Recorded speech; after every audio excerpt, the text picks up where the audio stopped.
Hello everyone, how are you? अस्सलाम वालेकुम। तो आज भी क्विज नहीं है क्योंकि जो वेरिएबल नहीं है उनकी फ़्लाइट है, तो वो वहाँ बिजी हैं। लेकिन मे बी सेशन एंड होने से पहले पहले वो हमसे हमारे साथ ज्वाइन करें।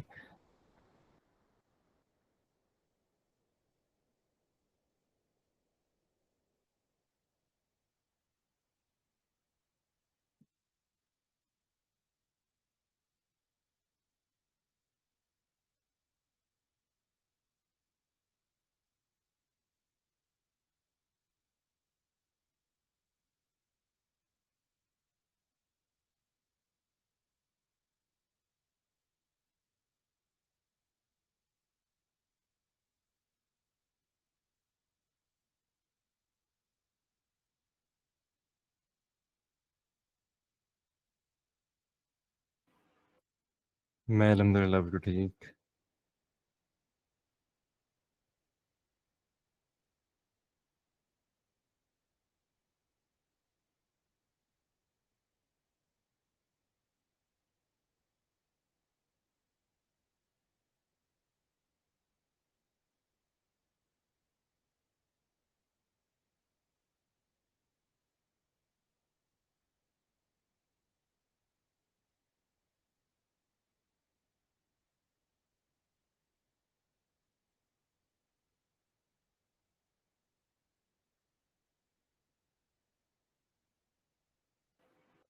सो लोग आ जाएं, जल्दी जल्दी से ज्वाइन कर लें, उसके बाद फिर हम स्टार्ट करते हैं। आज होमवर्क था हमारा लास्ट टाइम पे, वो हम चेक करेंगे। इसके अलावा आज हम स्मार्ट कॉन्ट्रैक्ट्स, क्योंकि हमारी ये सेशन में और अगला एक सेशन जो नेक्स्ट वीक होगा उसके अंदर हम जो है स्मार्ट कॉन्ट्रैक्ट्स के बारे में पढ़ेंगे। जो बेसिक चीज़ें थी थोड़ी सी, इस सेशन में कोड हम नहीं करेंगे, लेकिन अगर किसी को ज़रूरत है, हेल्प चाहिए, तो बिल्कुल उनको हेल्प करेंगे। लेकिन नेक्स्ट सेशंस के अंदर नेक्स्ट सेशन में ही हम स्मार्ट कॉन्ट्रैक्ट में जितनी भी छोटी छोटी चीज़ें हैं वो हम सारी कवर करेंगे कोड करके, क्योंकि आई थिंक ऐसी कोई चीज़ है नहीं जो हमने अभी तक छोड़ी हो जो आपको मसला करे।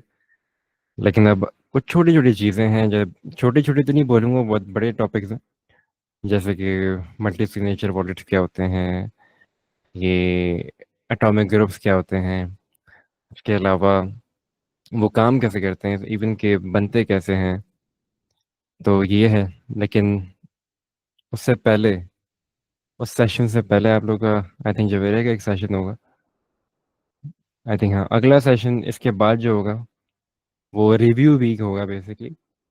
रिव्यू वीक के अंदर क्या क्या चीज़ें हो रही हैं, जैसे कि आपकी थोड़ी सी मेंटोरशिप मिलेगी, आपके प्रोजेक्ट जो प्रोजेक्ट्स बना रहे हैं उनके लिए, हाँ, जो नहीं कर रहे हैं वो कर रहे हैं, बहुत बहुत कुछ मिस मिस कर रहे हैं, बहुत अच्छी अपॉर्चुनिटी उनको बहुत फ्री में मिल रही है, वो जो मिस कर रहे हैं। तो अगला जो सेशन होगा वो रिव्यू वीक होगा, मेंटोरशिप, उसमें आप लोग की चीज़ें जो आप बना रहे हैं या जो भी बनाया है, जो भी प्लान्स हैं उनको रिफाइन करना, उनको एक एक बंदे को पर्सनलाइज प्रोवाइड करना, चीज़ें मेंटरशिप प्रोवाइड करना जिसको जहाँ चाहिए, या रिसोर्सेज वो चीज़ें देना जो रिसोर्सेज उनको रिक्वायर्ड है। उसके बाद हम स्मार्ट कॉन्ट्रैक्ट की थोड़ी डीपर लॉजिक्स होंगी, उसमें उसकी तरफ चले जाएंगे। फिर हम आ, आगे जो, अगर मैं थोड़ा सा और बताऊं तो हम एआई का किस तरीके से प्रोजेक्ट बिल्ड, हम पूरा एक प्रोजेक्ट बिल्ड करना स्टार्ट करेंगे। हम इतना पूरा कंप्लीट नहीं करेंगे, बस स्टार्ट करेंगे कि आप लोग किस तरीके से कर सकते हैं अगर हमें लगा कि लोगों को मसला आ रहा है। एआई का किस तरीके से उसमें यूज़ कर सकते हैं, फ्रंट डेवलपमेंट हम करके दिखाएंगे कि किस तरीके से कर रहे होते हैं। एआई के ऊपर बात करेंगे थोड़ी सी, ताकि आप लोग उस तरफ, क्योंकि आजकल जो मार्केट शिफ्ट हो रही है वो एआई एक्स ब्लॉकचेन। लोग कहते हैं कि AI plus blockchain is a perfect marriage, वो एक अच्छे कपल हैं। तो तो उसके ऊपर भी लोग काम कर रहे हैं। तो बिल्कुल, ब्लॉकचेन, लोग ये भी कहते हैं कि ब्लॉकचेन एआई के बगैर कुछ नहीं है। तो उसकी वजह, इंटेलिजेंस की वजह से, उसको एक इंटेलिजेंस थिंकिंग पावर एक की ज़रूरत थी ब्लॉकचेन को, जो कि अब मिल रही है। तो ब्लॉकचेन अब ऊपर जा रही है, हर यूज़र उसको यूज़ कर सकता है, चाहे वो टेक्निकल हो चाहे वो नॉन टेक्निकल हो। तो हम उसकी तरफ बढ़ेंगे, उसको अंडरस्टैंड करेंगे, वो बनाएंगे साथ बैठ के। उसके बाद हमारे सेशंस हम डिज़ाइन करेंगे वेब 3 की डी ऐप, उसका फ्रंट एंड, उसकी इंटीग्रेशन, कॉन्ट्रैक्ट इंटीग्रेशन। सो फिर उसके बाद एपीआईस वगैरह की तरफ बढ़ेंगे, ऑप्टिमाइजेशन की तरफ बढ़ेंगे, सिक्योरिटी की और बात करेंगे। तो ये सारे हमारे बड़े अच्छे अच्छे सेशंस अब जो हैं रहते हैं। मशीन लर्निंग देखें, जहाँ तक ब्लॉकचेन की बात है ना, मैं नहीं समझता कि इतनी हम इंटेलिजेंस लेयर की जो बात कर रहे हैं ना, हम एक जनरेटिव एआई की जो बात कर रहे हैं, हम जीएएनएस की जो बात कर रहे हैं, वो इनफ है ब्लॉकचेन के लिए। हमें ज़रूरत नहीं है कि हम नेटिव जाएं, हम ब्लॉकचेन को नेटिव जगहों पे लगाएं एंड वहाँ पर कंप्लीट हम उस लेवल पे यूज़ करें, क्योंकि ब्लॉकचेन की जो हम पब्लिकली लेयर्स यूज़ करते हैं वो लेयर 3 यूज़ कर रहे होते हैं। लेयर 3 के अंदर हमारी डी एप्स और कंज्यूमर एप्लीकेशंस एंड उसकी यूज़ केसेस, उसकी यूटिलिटीज आ जाती हैं। तो वहाँ पर ये ज़रूरत नहीं है।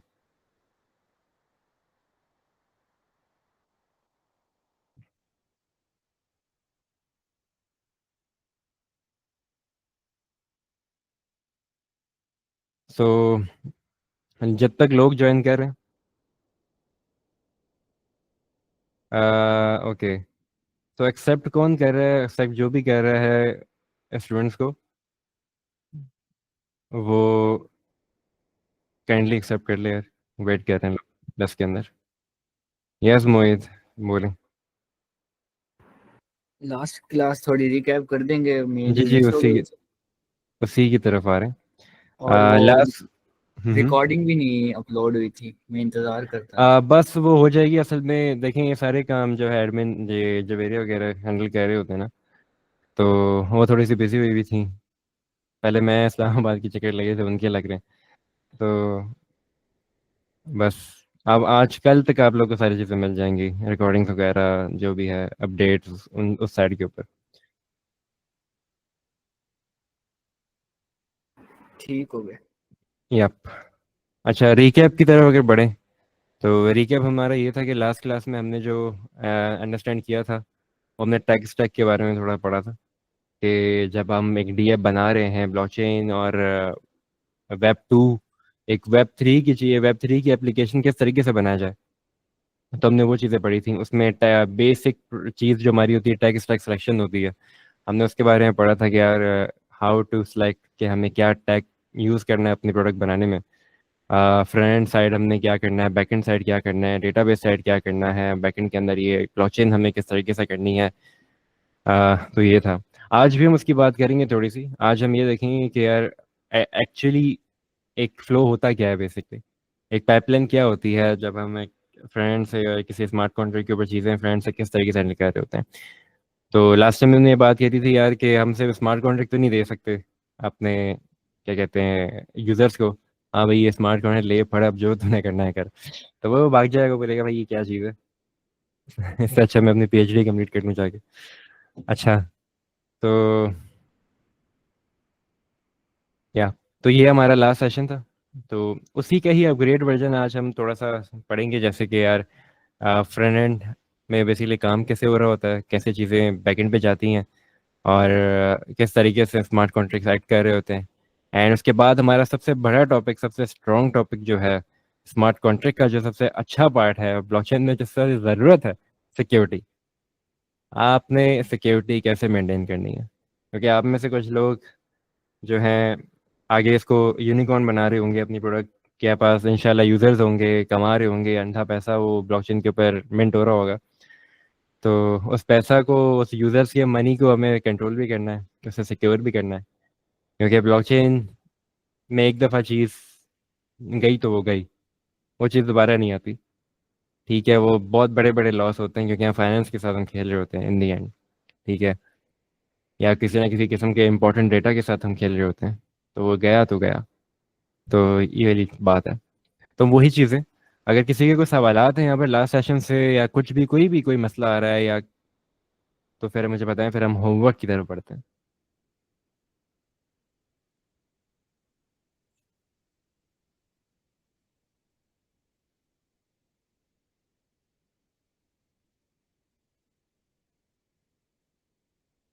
किसी के कोई सवालात हैं, हैंड रेस करिए और काइंडली। पता है मुझे।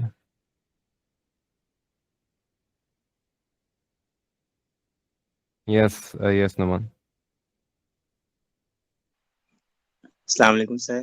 वालेकुम अस्सलाम। सर मुझे इशू ये आ रहा है कि जो टेक्नोलॉजी स्टैक है ना, जी जो जी। हमारा होमवर्क था उसके लिए अ, वो तो वैसे मैंने चैट जीपीटी से हेल्प ली है इसको बनाने में, लेकिन अभी मुझे नहीं पता कि यही बेस्ट रहेगा कि नहीं। कि जो लास्ट रिकॉर्डिंग थी वो तो मेरे ख्याल में अभी तक अपलोड नहीं हुई, तो वो देखता उसके बाद मैं करता तो हम्म। बेहतर रहता। लेकिन अभी तो मैंने जो होमवर्क किया उसमें वैसे मैंने जल्दी-जल्दी में होमवर्क किया क्योंकि मुझे तो पता ही नहीं था कि आज सबमिट करवाना है। फिर अच्छा। जी फिर तो जो टेक्नोलॉजी स्टैक है वो तो मैंने लिखवाया चैट जीपीटी से।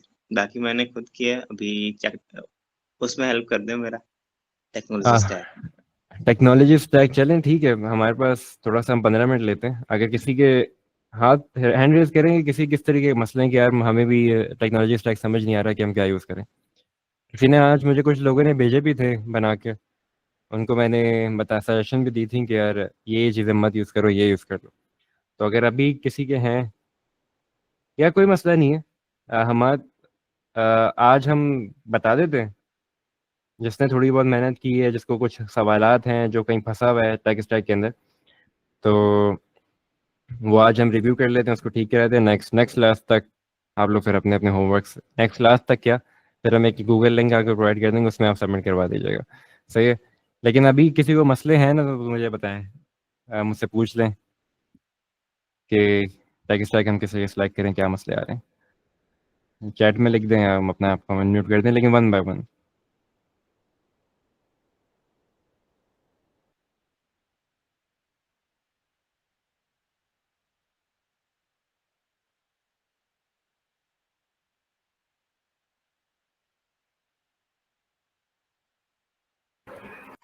अच्छा, वैसे एक जनरल क्वेश्चन पूछना था मैंने। जी जी। ये किसी ने ना मेरे से पूछा कि जो ब्लॉकचेन होती है इसमें डेटाबेस किस तरह हम यूज करते हैं। ब्लॉकचेन के अंदर डेटाबेस हम यूज़ नहीं कर रहे होते। अच्छा। यू कैन इमेजिन कि यार ब्लॉकचेन इटसेल्फ एक डेटाबेस है, राइट। बट उसके अंदर हम अगर आप उन नॉर्मल हमारे डेटाबेसेस की, डीबीएमएस की बात कर रहे हैं, नॉर्मल डेटाबेसेस की बात कर रहे हैं, तो यार हम यूज़र साइड के ऊपर वेब टू में जिस तरीके से चीज़ें यूज़ कर रहे होते हैं ना, डेटाबेसेस, उसी तरीके से यहाँ पर भी होती हैं। वही सारा डेटा यहाँ पर भी हैंडल कर रहा होता है, just for a double security. Blockchain के ऊपर ट्रांजेक्शन हो रही है, ब्लॉकचेन के ऊपर आपका मेटा डेटा जा रहा है, वो हैंडल हो रहा है वहाँ पर, वहाँ से रिक्वेस्ट आ रही है। जैसे कि वो एक बड़ा डेटा है ना, यूज़र का ऑथेंटिकेशन का डेटा है, उसका लॉगिन का डेटा है, उसका क्या कहते हैं, कोई अदर अवतार हो गया, उसके बेस 64 टाइप इमेजेस का डेटा हो गया, उसके अलावा अदर कोई भी फाइल्स का डेटा हो गया। तो उस टाइप का डेटा को हम डेटाबेस के अंदर स्टोर करवा लेते हैं, ब्लॉकचेन के ऊपर स्टोर नहीं कराते। ब्लॉकचेन के ऊपर सिर्फ मेटा डेटा जाता है एक। सही है। उसकी हैश यानी बनती है, उसकी ट्रांजेक्शन बनती है। यानी कि सिम ब्लॉकचेन पे ट्रांजैक्शन ही होती हैं, वो बेशक कोई लॉजिक हो या सिंपल ट्रांजैक्शंस हो, या कोई या कंडीशन हो। बिल्कुल। ब्लॉकचेन सही के है। ऊपर ट्रांजेक्शन्स हो रही होती हैं, वो ट्रांजेक्शन्स स्मार्ट कॉन्ट्रैक्ट से टाई होती हैं। स्मार्ट कॉन्ट्रैक्ट के साथ इवन कि हमारे जो नॉर्मल फंक्शंस होते हैं उनको भी हम अटैच करवा सकते हैं, क्या कहते हैं, ब्लॉकचेन के साथ। लेट सपोज, मैं लाइव भी कर देता हूँ, आई थिंक स्क्रीन शेयर नहीं किया। आई थिंक किसी के सवाल उस उधर नहीं है, तो हम आगे बढ़ेंगे जब तक मैं। ओके, तो मेरी स्क्रीन शो हो रही है, प्लीज़ हैंड रेस करें या म्यूट वो कर दें, चलें, गुड है। तो ये एक छोटा सा फ्लो है मेरे सामने। अब यहाँ पर ओके, सो ये कनेक्ट वॉलेट पे हमने यहाँ पर इंटीग्रेशन की हुई है वॉलेट की। तो हमने वॉलेट यहाँ बनाया, एक बटन बना दिया। अब बटन के अंदर फंक्शन है, फंक्शन का क्या काम है, कोई हमारा जो वॉलेट कनेक्टेड है, हमारे साथ कोई भी वॉलेट यूज़र के पास अवेलेबल है, जैसे पैरा वॉलेट हो गया, वो ओपन कराना है और वो लॉगिन कराना है। सही है। इस ऐप, इसकी डी ऐप को, ये जो डी ऐप है उसको इस स्मार्ट कॉन्ट्रैक्ट के साथ लॉगिन कराएं। लॉगिन कराएंगे तो यूज़र का हमें हैश चाहिए। सही है। यहाँ पर उसने कनेक्ट भी किया, कनेक्ट करने के बाद उसने अलाउ किया, अलाउ होने के बाद अब डेटाबेस में पीछे चीज़ें गई हैं। अब ब्लॉकचेन पे ये साइन ट्रांजेक्शन पीछे हुई है, ये जो जो भी रिक्वेस्ट थी यहाँ से स्मार्ट कॉन्ट्रैक्ट पर गई है, स्मार्ट कॉन्ट्रैक्ट ने उसके यहाँ से ना अंडरस्टैंड किया कि यार ये जो रिक्वेस्ट आ रही है वैलिड भी है, इसे क्या लेना है। स्मार्ट कॉन्ट्रैक्ट हमने सारी चीज़ें लिखी भी हैं कि यार जैसे जिस तरीके से हम फंक्शन अपने नॉर्मल वेब 2 के अंदर बना रहे होते हैं, वहाँ पर भी इस तरीके से स्मार्ट कॉन्ट्रैक्ट में फंक्शन बना रहे होते हैं। यार चेन के ऊपर क्या चीज़ें जानी है। अब उसने गया चेन पे कीज से, जो कीज थी वो नॉर्मल वाली, जैसे कि यहाँ से यूज़र की प्राइमरी की, हमारी जो पब्लिक की होती है वो हमने उठा ली यहाँ से, वो हमने भेज दी डेटाबेस के अंदर। डेटाबेस के बाद हमें वहाँ से कुछ डेटा, कुछ कनेक्शन, कुछ कनेक्टिविटी पैदा करनी है, राइट। तो वो हमारे पास गई स्मार्ट कॉन्ट्रैक्ट के पास, स्मार्ट कॉन्ट्रैक्ट ने चेक की येस और नो। अब वो चेक क्या करेगा, अगर वो वैलिडेट हो रही है, जो चीज़ हमें ब्लॉकचेन को चाहिए वही चीज़ सामने से आ रही है, तो ओके वो वहाँ पर उसको अलाउ कर देगा। अदरवाइज वो मिसिंग सेंडर या मिसिंग कुछ भी इंफॉर्मेशन देकर उसको रिजेक्ट कर देगा, ठीक है। वो हर स्टेप के उसको वैलिडेट करेगा कि सेंडर की तरफ से आ रही है, रिसीव क्या हो रहा है, ताकि इससे क्या होता है, अटैकर्स, एक्सप्लॉइट, इन सब चीज़ों से बचना होता है। क्योंकि यार ब्लॉकचेन में ये बहुत बड़ी चीज़ है, बहुत समझा जाता है कि यार आप चीज़ को रिजेक्ट कर दो लेकिन एक्सेप्ट ना करो। एक वैलिड ट्रांजेक्शन को रिजेक्ट कर दो लेकिन एक्सेप्ट ना करो, क्योंकि बाद में मसला बन सकता है। तो अगर इतना सा भी कोई मसला आ रहा है तो वो चीज़ रिजेक्ट हो जाती है, ठीक है। तो यहाँ से उसके बाद जो भी हुआ, यहाँ पर उसने अगर अलाउ किया या नो किया, अलाउ किया ओके, तो यहाँ पर वो लेजर में वो चीज़ अपडेट होगी, वो डेटा लेजर में अपडेट हुआ है। देन ये सेम प्रोसेस दोबारा होता है स्मार्ट कॉन्ट्रैक्ट के थ्रू, यहाँ पर फ्रंट पे आता है और यहाँ से ट्रांजेक्शन अलाउ हो जाती है, ठीक है। तो इस तरीके से हमारे पास ये फ्रंट एंड है वो काम कर रहा होता है। और चीज़ें जो हैं ब्लॉकचेन इस तरीके से पीछे काम कर रही होती है नॉर्मली। कोई भी इसी के अंदर में सिक्योरिटी चीज़ें, सिक्योरिटी की भी कुछ चीज़ें हैं वो आ जाती हैं। ये सिक्योरिटी की यही है, हम आगे भी बात करेंगे कि क्या 5-6 किस्म की हम सिक्योरिटी, याजीब है वो अच्छे से आपको एक्सप्लेन कर देगा सिक्योरिटी के ऊपर। ओके। सो सबसे पहले उसके ऊपर बढ़ने से पहले जो है हमारा टेक स्टैक के ऊपर आते हैं। टेक स्टैक हमारे फ्रंट के अंदर ने यार, हम जो आप लोग को, वैसे तो हम एल्गोकिट यूज़ कर रहे हैं, लेकिन हम आपको यही वो करते हैं सजेस्ट कि यार आप लोग नेक्स्ट जेएस सीख लो, सही है। नेक्स्ट जेएस सीखो, नेक्स्ट जेएस के साथ रिएक्ट सीखो। और अगर टाइम नहीं है, क्योंकि हमारे पास टाइम नहीं है सब चीज़ें सीखने का लगातार साथ साथ, जिसको नहीं आता ऑलरेडी, तो हम एआई का यूज़ करो। You can use cursor, you can use V0, सही है। उससे अपना एक स्ट्रक्चर बना लो एंड बैकएंड के ऊपर ब्लॉकचेन को अलग से हैंडल करो, ब्लॉकचेन को खुद डेवलप करो, ओके। देन उसमें इंटीग्रेशन, आपने हम इंटीग्रेशन बता दें किस तरीके से होती है वो हम कर रहे होंगे बाद में। उसके अलावा नेक्स्ट एंड रिएक्ट अपने एज अ फ्रेंड के लिए चूज़ करो। उसके अलावा बैकएंड सर्विस हमारी अभी जो क्या चल रही है, पाइथन चल रही है, पाइथन, पाइथन यूज़ करें, ठीक है। डिप्लॉयमेंट की बात मैं करता हूँ। उसके बाद ब्लॉकचेन हमारे पास क्या है, एल्गोरैंड है, तो एल्गोरैंड हम एल्गो किट से यूज़ कर रहे हैं, ठीक हो गया। डेटाबेस के लिए जो मैंने लास्ट टाइम आपको किया था कि यार आप प्रिज्मा डीबी यूज़ करें, जो कि पोस्टग्रेस ही पीछे यूज़ कर रहा होता है, या नॉन डीबी आप यूज़ कर सकते हैं। प्रिज्मा का नॉन डीबी है वो, फ्रंट के ऊपर हम यूज़ कर रहे हैं डेटा मैनेजमेंट डेटाबेस के लिए। आजकल हर बड़ी कंपनी इसको यूज़ कर रही है, सस्ता है, फ्री में काफ़ी सारा स्टोरेज प्रोवाइड कर रहा होता है। एपीआई हम फास्ट एपीआई बना सकते हैं, ये भी हम सीखेंगे कि एक फास्ट एपीआई कैसे बनती है आगे, कि उसको इंटीग्रेट हम किस तरीके से कर रहे होते हैं। तो ये सब रिक्वायरमेंट्स होती हैं, ये सब लेटेस्ट टैक है हमारे पास। पाइथन हमारे पास एलोकेट के अंदर यूज़ कर रहे हैं एनवायरमेंट में। तो पाइथन, आप किसी का मेरा सवाल मेरे पास आया हुआ था कि यार हम पाइथन ऑनलाइन तो सीखे लेकिन पाइथन बहुत डिफरेंट है ऑनलाइन। बिल्कुल डिफरेंट है। एल्गोरेंट की पाइथन में और नॉर्मल पाइथन में थोड़ा फर्क है। एल्गोरेंट पाइथन में चीज़ें नहीं है, कम है चीज़ें, सही है। लेकिन पाइथन सीखने का मकसद ये है कि एटलीस्ट अंडरस्टैंडिंग आ जाएगी कि यार काम कैसे कर रही हैं चीज़ें, है क्या लैंग्वेज, क्या चीज़ है, अगर जिसको नहीं आती। उसके बाद जब वो एल्गोरेंट पाइथन के ऊपर काम करेगा ना, उसको एक ही चीज़ समझ आ रही होगी। वो एक नई चीज़ अगर एल्गोरेंट ने कुछ बनाई हुई अपनी तरफ से, तो वो भी उसको अंडरस्टैंड हो जाएगा, चलो ठीक है ये तो वो है, ये तो ये फलाना है, ये तो फलाना ढमकाना है, ये तो नॉर्मल स्ट्रिंग को ही इन्होंने चेंज किया हुआ है। तो इस तरीके से आप लोगों के लिए आसानी हो जाएगी। बाकी ब्लॉकचेन हमारे पास एल्गोरिथम है, हम यूज़ कर रहे हैं। अगर ये मॉडर्न टेक स्टैक है, ये हमारे पास है। इसके अलावा डिप्लॉयमेंट की बात आती है, यार हम अपना फ्रंट बैकएंड को किधर डिप्लॉय कर रहे हो, तो वो थोड़ा गाइड कर दें। तो हमारे पास डिप्लॉयमेंट के लिए बेस्ट चीज़ इस वक्त जो हमारे पास चल रही है वो है render.com। ये मैं खोल के भी आपको दिखाता हूँ।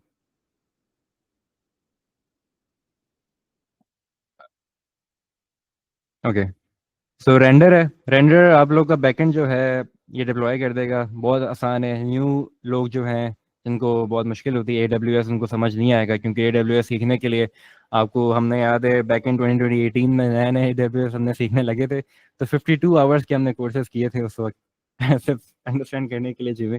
तो छोड़ें, वो बहुत लंबी चीज़ है, इतना मुश्किल नहीं है, लेकिन यार क्योंकि उस वक्त थोड़ा सा अदर चीज़ों की तरफ भी जाना था, तो हमने थोड़ी मेहनत की थी।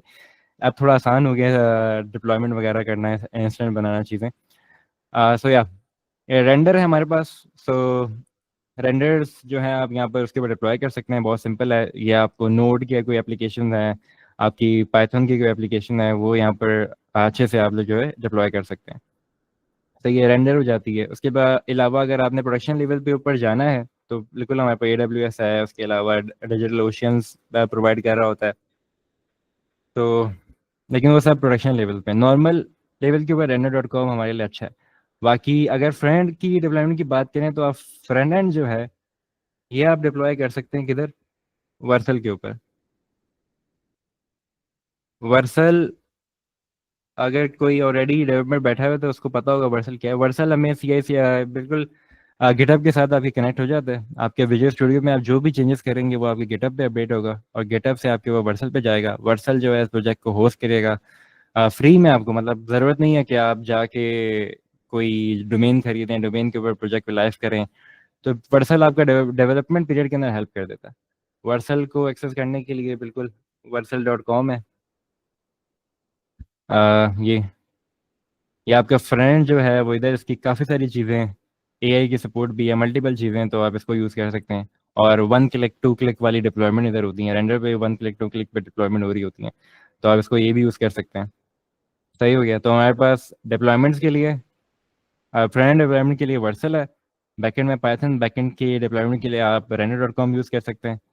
उसके अलावा हमारी जो ब्लॉकचेन है, ब्लॉकचेन की डेवलपमेंट सारी वो मैनेज हो जाएगी एलोकेट के अंदर, या आप लोरा लोरा यूज़ कर सकते हैं, तो उसके अंदर सारी चीज़ें। Database Prisma DB, neon DB use करें। तो ये APIs के लिए आप वॉलेट, हमारे पास फास्ट API है। और वॉलेट के लिए आप एल्गोरिथम पे डेवलपमेंट कर रहे होंगे तो यार आप यूज़ कर लें अपना पैरा वॉलेट। ठीक है, पैरा वॉलेट की इंटीग्रेशन इजीली हो जाएगी।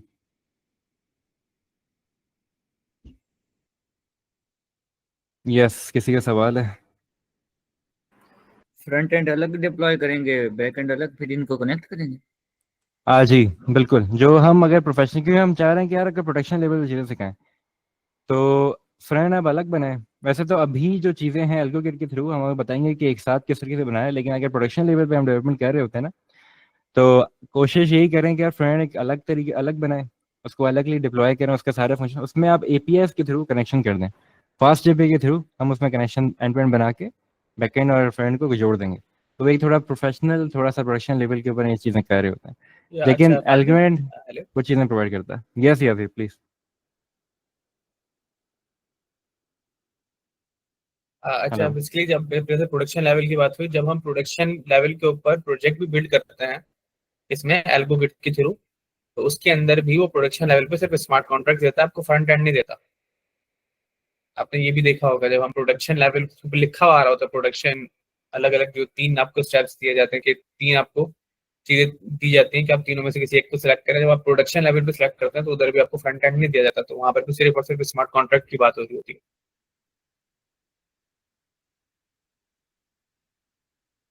इस बात कंटिन्यू। या AWS बिल्कुल क्लाउड बेस्ड है, या दिल बिल्कुल ऐसे ही है।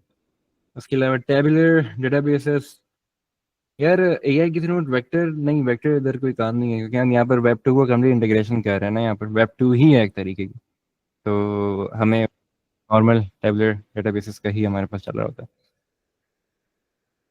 लेकिन ये DApps बनाने के लिए सही है। यहाँ पर ब्लॉकचेन का कोई लिंक नहीं है इधर, बस एक अंडरस्टैंडिंग देने के लिए। यहाँ पर भी वो नॉर्मल चीज़ें सारी हो सकती हैं जो आप वेब 2 में करते हैं, तो यहाँ पर इसको हवा बनाने की ज़रूरत नहीं है। ओके, सो तो हमारा जो मेन टॉपिक है वो है सिक्योरिटी का। आई गेस यहाँ पर आपको चीज़ें अंडरस्टैंड हुई होंगी। सिक्योरिटी के ऊपर जाते हैं, उसके बाद हम फिर से फ्रेंड के ऊपर आएंगे। जो कि अजीब सिक्योरिटी के ऊपर मैं लाइव, आप लाइव करें।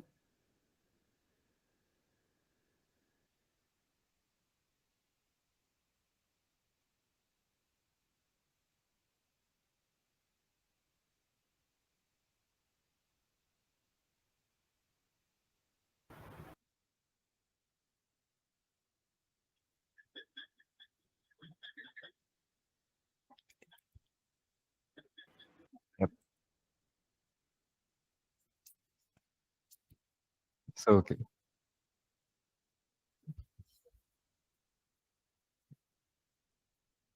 तो होमवर्क हमारा जो है वो नेक्स्ट सेशन की तरफ है, लेकिन कंप्लीट करना। किसी के सवाल तो बिल्कुल ग्रुप में मेंशन करके पूछ सकते हैं। फ्रेंड के ऊपर हम आते हैं, तो उससे पहले हम जाते हैं कि स्मार्ट कॉन्ट्रैक्ट्स का मेन जो हमारा टॉपिक है वो है सिक्योरिटी का, कि हम बेसिकली सिक्योरिटीज इंपॉर्टेंट क्यों है स्मार्ट कॉन्ट्रैक्ट के ऊपर, और ये हम क्यों मेंटेन कर रहे होते हैं। क्योंकि यहाँ पर जैसे मैंने बताया ना कि हम पैसे के साथ खेल रहे हैं, ठीक है, हमारे पास ट्रांजेक्शन हो रही होती हैं, और जो सबसे बड़ा मसला ये है कि ब्लॉकचेन के ऊपर, ब्लॉकचेन हमारा डायनेमिक नहीं होती। ब्लॉकचेन एक तरीके से अगर कोई चीज़ चली गई वो अंडू नहीं हो सकती। ऑलराइट, तो हमारे पास पास्ट में ना काफ़ी सारे ऐसे $बिलियंस के लॉसेस हुए, जो कि अभी रिसेंटली 2022 के अंदर आप लोग को पता हो गया, टेरा यूएसडी और लूना का क्रैश, वो सारा कुछ आप लोगों के सामने था, जिसमें पूरी मार्केट गिर गई थी। एंड मार्केट गिरी एंड उसने बेड़ा गर्क कर दिया था, $बिलियंस लॉस हुए, सब ने पूरा ट्रस्ट ब्लॉकचेन की मार्केट से उड़ गया था, लोग छोड़ के चले गए, इतना लॉस हुआ उनको। उसके अलावा इसी तरीके के कुछ अटैक्स पास्ट में भी हुए। जैसे कि मुझे एक याद है, इथीरियम का एक अटैक होता है अर्ली 2016 के अंदर, जिसमें इथेरियम को अराउंड $60 मिलियन का नुकसान हुआ था। क्यों? क्योंकि उसमें रिकर्सिव विड्रॉल्स का जो फंक्शन था वो वैलिडेट ही नहीं हो रहा था, वो चेक ही नहीं हो रहा था। अब बिल्कुल ऐसे ही जैसे हम बैंक में जाते हैं, बैंक में हमने एटीएम कार्ड लगाया, और एटीएम कार्ड लगाने के बाद हमने लेट सपोज $10,000 हमने वहां से निकाल दिए, लेकिन सिस्टम को पता ही नहीं लगा यार कि वो $10,000 जो है निकले। वो पीछे फंक्शन ही नहीं चला, वो नोटिस ही नहीं हुआ, वो बिल्कुल वैलिडेट ही नहीं हुआ। आप जितना चाहे उसमें ट्रांजेक्शन करते हो, 10-10 हज़ार निकालते रहो निकालते रहो, वो पीछे उसको सिस्टम ब्लॉक हुआ है, सिस्टम को पता ही नहीं लग रहा। सेम उस तरीके की बड़ी बचकानी हरकत डाउ हैक जिसको हम कहते हैं, वो एथेरियम के अंदर हुआ था। तो इन सब से बचने के लिए ना, अब ब्लॉकचेन कम्प्लीटली भाई वेरीफाई हो गई इधर, कम्प्लीटली उसको वेरीफाइबल एक एक चीज, इवन की पूरी पूरी सर्विस बना दी गई है कि यार वेरीफाइबिलिटी के 3 से 4 से 5 6 7 8 सिक्योरिटी सिस्टम्स से ट्रांजेक्शन और डेटा और वो सारा यूजर का पूरा फ्लो गुजर रहा होता है। ठीक है, हम डीएससी प्रोटोकॉल बना रहे हैं, हम एक स्टेबल कॉइन प्रोजेक्ट बना रहे हैं जिसकी मैं डिस्कशन करता रहता हूँ हमेशा। तो स्टेबल कॉइन के अंदर इस वक्त मार्केट, जैसे कि टेरा यूएसडी है, टेरा यूएसडी भी एक स्टेबल कॉइन था ना, उसमें भी इसी तरीके से मसले आए थे, $1 बिलियन लॉस हुए। तो हम बना रहे हैं, हम उसी चीज़ को बचा रहे हैं। हमने कोई 6 लेयर्स ऑफ सिक्योरिटीज प्रोवाइड किए अपने स्टेबल कॉइन के अंदर, इसी क्योंकि हमारे पास भी भाई यूज़र का पैसा वहाँ हैंडल कर रहे हैं, तो उसमें सिक्योरिटी लेयर अलग है, एआई लेयर्स अलग हैं, तो उसके अलावा डाउ बेस्ड लेयर्स अलग हैं, तो मल्टीपल हैं। इंटरनल क्या कहते हैं, वेरीफाइबल सिक्योरिटी लेयर्स अलग हैं, जिसमें कोई और पूरी सर्विस जो है हमारी सारी सारी ट्रांजेक्शन को संभाल रही है, वो सर्विस का काम ही सिक्योरिटी प्रोवाइड करना है। तो मल्टीपल उसमें लेयर्स बना बना के उसको हमने सेव किए। तो इसी तरीके से सिक्योरिटी सबसे ज़्यादा इम्पोर्टेंट है। ठीक हो गया।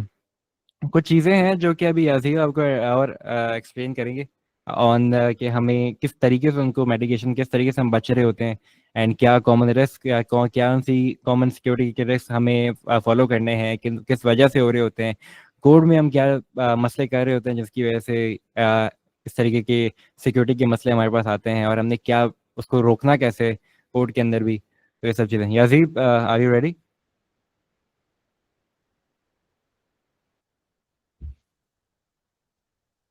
हेलो। यस, प्लीज एक्सप्लेन करेंगे सिक्योरिटी के ऊपर, ऑडिट्स के ऊपर एंड सारी चीज़ों के ऊपर। अच्छा अच्छा।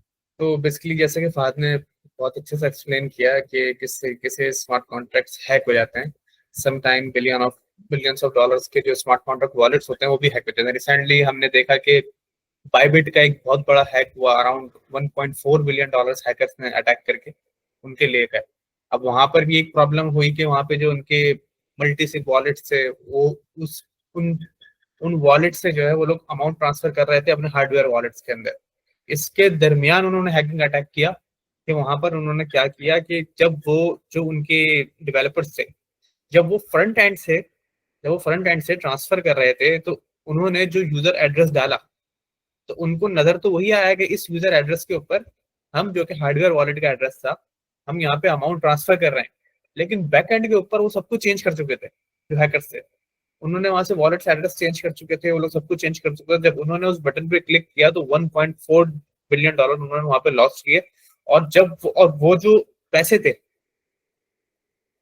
थे, वो किसी एक स्मार्ट कॉन्ट्रैक्ट अकाउंट के अंदर जाते हैं, और उस स्मार्ट कॉन्ट्रैक्ट के अंदर क्योंकि लॉजिक लिखी हुई थी एक, कि वहां से वो 10,000 का बहुत सारे अकाउंट्स में चले जाएंगे, तो वो स्मार्ट कॉन्ट्रैक्ट उधर से ही जो है ऑटोमेटिकली सारे अकाउंट्स के अंदर अमाउंट को ट्रांसफर कर देता है। तो जाहिर सी बात है वो अटैक हुआ, और उस अटैक होने के बाद जाहिर सी बात है जब एक बार अमाउंट चली जाए तो फिर वो कभी भी वापस नहीं आती। तो इसी तरीके से बहुत सारे अटैक्स हुए। असल जो हमें सिक्योरिटी, स्मार्ट कॉन्ट्रैक्ट जब भी हम लिख रहे होते हैं तो हमें सिक्योरिटी देखनी पड़ती है। और अगर आपने स्मार्ट कॉन्ट्रैक्ट लिख दिया है, उसको ऑप्टिमाइज कर दिया है, जहां तक आप सिक्योरिटी देख सकते थे आपने देख लिया, तो उसके आगे फिर आपको क्या करना होता है, फिर आपको सिक्योरिटी कंपनीज को हायर करना पड़ता है स्मार्ट कॉन्ट्रैक्ट्स को ऑडिट करवाने के लिए। मैंने अपनी इस ब्लॉकचेन जर्नी के अंदर ये देखा कि स्मार्ट कॉन्ट्रैक्ट का जो डेवलपर्स थे ना, उनकी सैलरीज स्मार्ट कॉन्ट्रैक्ट के सिक्योरिटी रिसर्चर से कम थी। हालांकि जो डेवलपर है वो पूरा स्मार्ट कॉन्ट्रैक्ट लिख रहा है 1000 लाइंस का, लेकिन जो सिक्योरिटी रिसर्चर है ना स्मार्ट कॉन्ट्रैक्ट का, जो सिक्योरिटी ऑडिट कर रहा है उसका, वो क्या कर रहा है, वो स्मार्ट कॉन्ट्रैक्ट लिख रहा है, वो सिर्फ स्मार्ट कॉन्ट्रैक्ट पढ़ रहा है। और वो पढ़ने के बाद वो जो उसके अंदर से सिर्फ और सिर्फ एक स्पेसिफिक लाइन के अंदर, एक कोड के अंदर, वो कहीं पर अगर हैकिंग अटैक हो सकता है और कहीं पर वल्नरेबिलिटी है स्मार्ट कॉन्ट्रैक्ट के अंदर, तो वो क्या कर रहा है, वो सिर्फ और सिर्फ वल्नरेबिलिटी देख रहा है। तो आप ये देखें कि उन सिक्योरिटी रिसर्चर्स की सैलरी स्मार्ट कॉन्ट्रैक्ट के डेवलपर से ज्यादा है। हालांकि वो खुद भी डेवलपर हैं जो स्मार्ट कॉन्ट्रैक्ट की सिक्योरिटी देख रहे हैं, जाहिर सी बात है पहले उन्होंने डेवलपमेंट से स्टार्ट किया होगा सब कुछ। लेकिन आप ये समझ सकते हैं कि सिक्योरिटी की कितनी वैल्यू है और सिक्योरिटी कितनी जरूरी है स्मार्ट कॉन्ट्रैक्ट्स के लिए। अब जैसे कि यहाँ पर हमने देखा, अभी फाद ने बताया दी डाउ अटैक हुआ। दी डाउ अटैक जो हुआ था वो हुआ क्या था? अच्छा, ये इस अटैक के बारे में अगर आप एल्गो किट की डॉक्यूमेंटेशन खोलेंगे ना, तो ये अटैक वहां पर भी डिफाइन किया गया है, जिसको हम कहते हैं री एंट्रेंसी अटैक। अब री एंट्रेंसी अटैक क्या होता है? आप इसके वर्ड से ही आप समझ रहे होंगे, री एंटर, यानी कि एक यूजर है जो दोबारा री एंटर कर रहा है प्रोटोकॉल के अंदर। अब दी डाउ अटैक जो हुआ था वो हुआ ये था, बेसिकली ये था इथेरियम का अटैक। अब क्योंकि पायनियर जो है वो तो इथेरियम ही है, अब जितने भी अटैक्स आज तक हुए हैं वो ज्यादातर इथेरियम की ब्लॉकचेन्स के ऊपर हुए हैं। तो बेसिकली और उसी को देखकर दूसरी ब्लॉकचेन्स ने अपने आप को क्या किया है, अपने आप को सिक्योर किया है उन अटैक्स को देखकर, और जो गलतियां इथेरियम के अंदर थी उसको उससे बचाकर अपने आप को उन्होंने ब्लॉकचेन डिजाइन किए, अपने स्मार्ट कॉन्ट्रैक्ट डिजाइन किए हैं। फॉर एग्जांपल हमने अभी देखा है कि एल्गोरेंड और सोलाना के अंदर एक चीज कॉमन है, क्या है कि वो स्मार्ट कॉन्ट्रैक्ट वॉलेट नहीं होते इनके। जो स्मार्ट कॉन्ट्रैक्ट के साथ एक वॉलेट कनेक्ट कर दिया जाता है कि ये वॉलेट अलग होगा, स्मार्ट कॉन्ट्रैक्ट अलग होगा। हाँ, दोनों आपस में एक दूसरे से कनेक्ट जरूर होंगे, लेकिन ये दोनों चीजें अलग होंगी। लेकिन इथेरियम में क्या होता है, इथेरियम ईवीएम कंपैटिबल चेन्स के अंदर स्मार्ट कॉन्ट्रैक्ट ही वॉलेट होता है, जो स्मार्ट कॉन्ट्रैक्ट होता है वही वॉलेट होता है। तो इसके अंदर डाउ अटैक में क्या हुआ था कि इसके अंदर था एक री एंट्रेंसी अटैक हुआ था। तो री एंट्रेंसी अटैक क्या हुआ था कि यूजर री एंटर कर रहे थे इसके अंदर। अब यूजर री एंटर कैसे कर रहे थे? अब यूजर री एंटर ऐसे कर रहे थे कि हैकर्स ने क्या किया, हैकर्स ने एक हैक को पकड़ा कि जो फंक्शन इथेरियम को रिसीव करता है ना स्मार्ट कॉन्ट्रैक्ट के अंदर, इसी तरह बहुत सारे फंक्शंस होते हैं जो कि हम स्मार्ट कॉन्ट्रैक्ट के अंदर लिखते हैं। तो इसके अंदर एक फंक्शन होता है रिसीव फंक्शन, आई थिंक एल्गोकिट के अंदर भी होता है। तो ये जो रिसीव फंक्शन होता है ना, ये रिसीव फंक्शन क्या करता है, ये नेटिव पॉइंट्स को रिसीव करता है अपने पास कि हाँ जी ये अमाउंट रिसीव हुई है।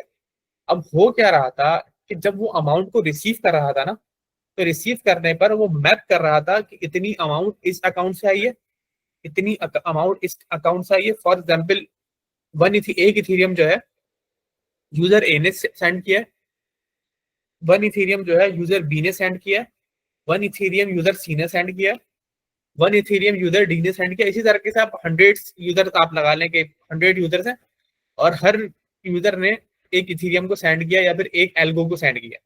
आप इस तरीके से इसको समझ सकते हैं।